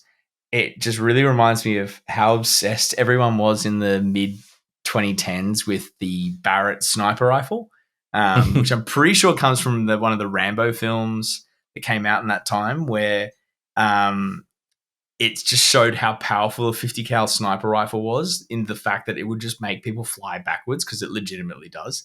Which I showed you guys. The velocity of a 50 cal round, you don't even need to hit the target. So you can be anywhere within, I think, half a meter to a meter, and you'll liquefy organs from the shockwave. Yeah. So it's just one of those things where it's like, if you hit a dude with you get this 50 cal sniper rifle, like, probably halfway through the game. And from there, it's like, if you can snipe everyone quickly enough, like, it's game over. It's one of those things. I'm getting twitchy on my mouse now. I literally have my hand on my left and right mouse buttons. I'm like, aim fire. The only problem with that was because it's a port from a PS3 game, playing through the PS4 to the PS5, it hasn't upgraded very well. And this is something I showed you guys in that video. Is just like, the way you have to move the aiming cursor, it's like you're moving through a swamp, and then you suddenly speed up and, like, you can't control it. The other thing is the vehicles that you drive were very, like, you get in it and you're in this really stilted first person view, and you go, oh cool, I want to turn, and be like, your land vehicle is going to drive like a boat, but your boat vehicle is going to drive like a land vehicle, and you're like, sweet. This is going to be fun. But it's very enjoyable once you get the hang of it. It's really good. I've moved on to the DLC now, which is this over-the-top 80s sci-fi action film version of the game. It uses the same map, but it's put a whole bunch of laser T-Rexes in it. You play as Sergeant Rex Power Colt. And I just want to read one of his... No, it's Sergeant Rex Power Colt. I just want to. But Michael Biehn was from Terminator. Was the voice actor? Definitely. Oh no, it's no, the voice actor. The influence for the character model. it is that guy. Yeah, he looks exactly like it, but it's also picking from every single bad 80s action sci-fi film. Like, I just want to, if I can read one or two quotes. I've got 10 minutes left, so yeah. This is going to be very quick. It's just this is the quote that sums up the character. I'm no hero. Policemen, firemen, janitors, they're the real heroes. It's like, if that's not the most Cringe. 80s action, it's so bad it's good. But yeah, I'm playing through that at the moment. It's very fun. But Pete, are you winning, son? Oh, I am. I'm going to keep it super short. And it's the second episode that I've wanted to talk about Death Stranding and just gotten to the end of the episode, and it's like, I just can't be fucked. It was actually... It's going to be your review in the next one, I think. Look, it was a really good game, and it had some really interesting themes. Like, it's such a hard game to even start to describe because it's not... It doesn't prescribe to a specific genre. Your joke about it being Postman Pat Simulator 2099 was about spot on. The game is... Most of the game, you are moving parcels from one place to another place, but that's not what the game's about. No. It's kind of a horror game, which surprised me because I didn't think it was going to be a horror game. And yet it's got some really interesting themes around connection and like societal connection, connectivity, and the need to bond with people. So it was interesting given it came out just before COVID, and yet it was bang on for that dealing with isolationism that a lot of people had to deal with over that whole COVID lockdown period. So really interesting. Look, I haven't played a lot of Hideo games. I've played Metal Gear Solid 4. So I was not prepared for a 2-hour interactive cutscene to finish the game. And when I say interactive, it wasn't truly a 2-hour cutscene where you could just get some dinner and watch it like a movie. It was blocks of 15 minutes separated by having to move. It didn't matter where you moved. You're on an infinite looping beach, and all you had to do was walk in any given direction for 2 minutes before it went to the next 15-minute chunk. But it meant that you couldn't just sit back and relax and watch the show. Fucking annoying. Yeah, that is. Yeah, that's super annoying. A great game. I'm glad I platinumed it. It was a bit of a drag at the end, but most games are when you're chasing collectibles and that sort of shit. And now I'm playing Red Dead Redemption 2. Ooh. So, what's wrong, Dan? You look concerned, mate. Antivirus tracker added. Another program on your computer. Dan loves reading his... that may change the way Chrome works. It can read and... yeah, that's exactly what it's like. That's Tom, by the way, not me. There's a really good resonance there, Tom. Should I metal plate empty head enable the extension or remove from Chrome? I don't touch anything while we're recording is my advice. And we're going to be wrapped in 3 minutes. Okay. So I'm playing RDR2. I know it's a couple of years old now. I'm playing online. And let me just tell you, because you need to get some trophies for the online, for the platinum. It's the only reason I didn't get the platinum for Red Dead Redemption 1 was because of the online trophy requirements. What? I'm just saying. No, don't do that. Don't do that. Don't do that. Don't do that. Oh, God. Please stop. I'm just saying, don't please burn yourself out on online before I'm thoroughly enjoying it. To the marathon that is the story. I get it. I understand what you're saying, and that's definitely not going to be the case. I think I should be done with the online trophies in the next 2 or 3 days. Okay. It's going a lot faster than I expected it to. Don't you have to get to level 50 for that one? Yeah, you do, but I'm already at level 24, and I've only been playing it for a day. I need to speak to you about, if you're going for the platinum for this, there's something that happens within the story. Yeah. That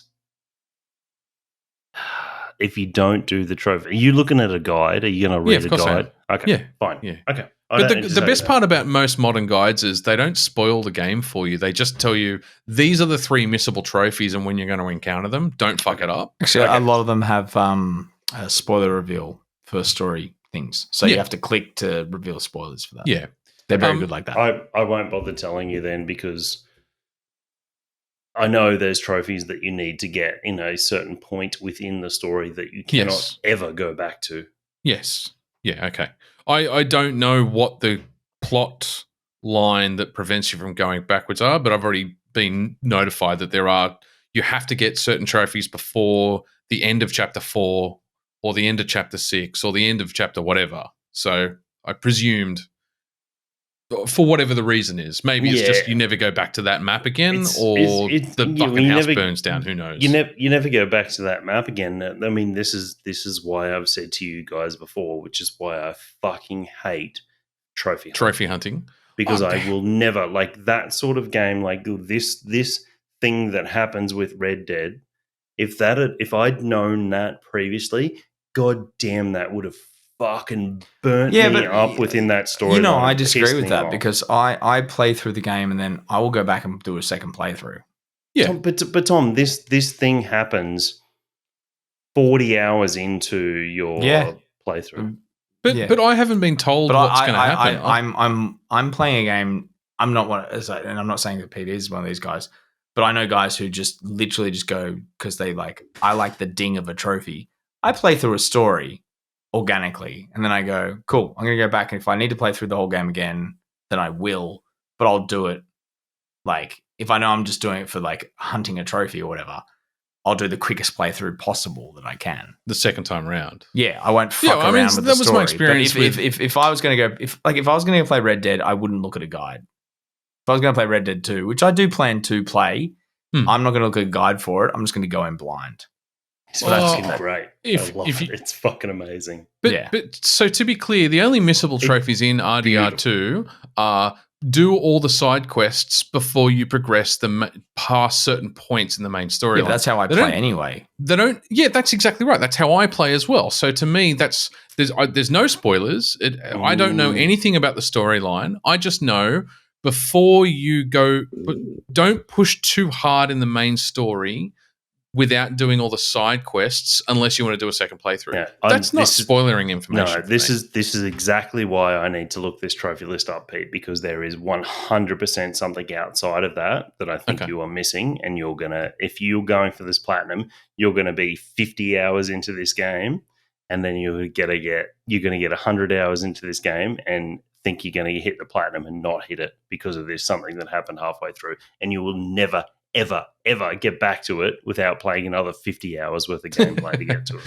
Okay. So the only time that pisses me off, which I've said before on the podcast, was Mafia 3 when it was a broken release. Yeah. I've played some buggy games that have prevented me as well. When it's a game you can do, and like it's such a good game that you will go back and happily do. Like, it's like what you play through 17 of Witcher 3 because like it's one of those things like. Dan, before you go Googling what you're talking about, I'm just going to send you. He's on a mission now. I'm just going to send you the trophy guide, and you can read the first 3 paragraphs, and it'll probably warn you about what you're worried about. What I was going to say about where I am at the moment, Red Dead Redemption 2 online. I mean, it's a 2-3-year-old game. How old is it? No, it's got to be longer than that. It's about that. 3, 4, maybe. Yeah. It is a thriving online game. I'm in lobbies with 40 other people. I've got to say the same thing about when I played Doom 2016 recently and had to do the online trophies. did mention that. It was surprisingly thriving.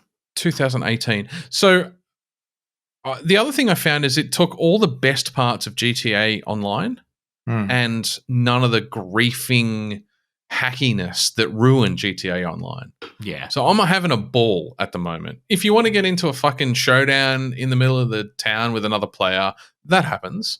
And there is some pretty cringy shit in that game just out of the style of game it is. And you have a lasso, which means you can remove agency from other players, and it does feel a little cringy when that happens.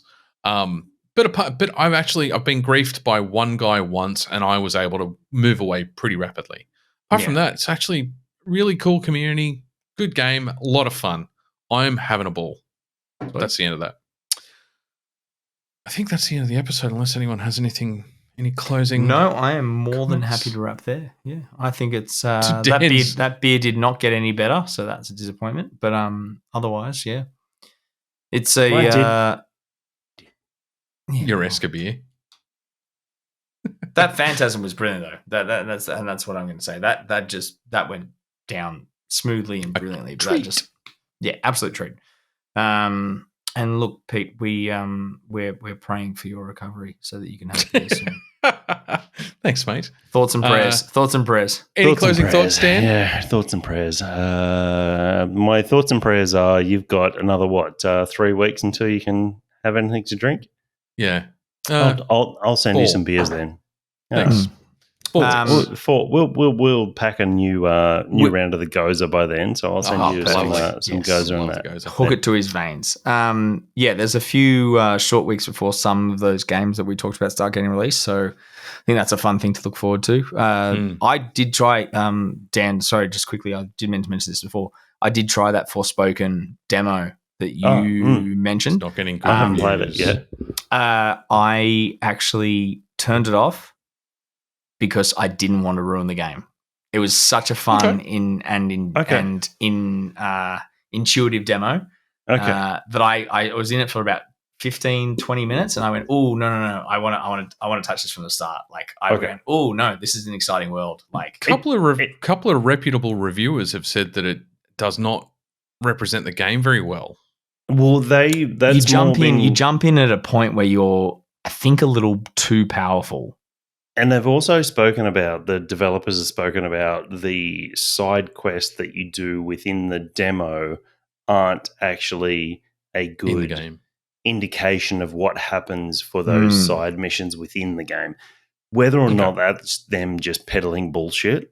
But as long as I use the demo to do a quick run around of the control system and the movement system, and that's kind of what I was thinking. So of it's an introduction to the game mechanic more than the game. Yeah, and then the mechanics are good. I literally just went, "Oh no!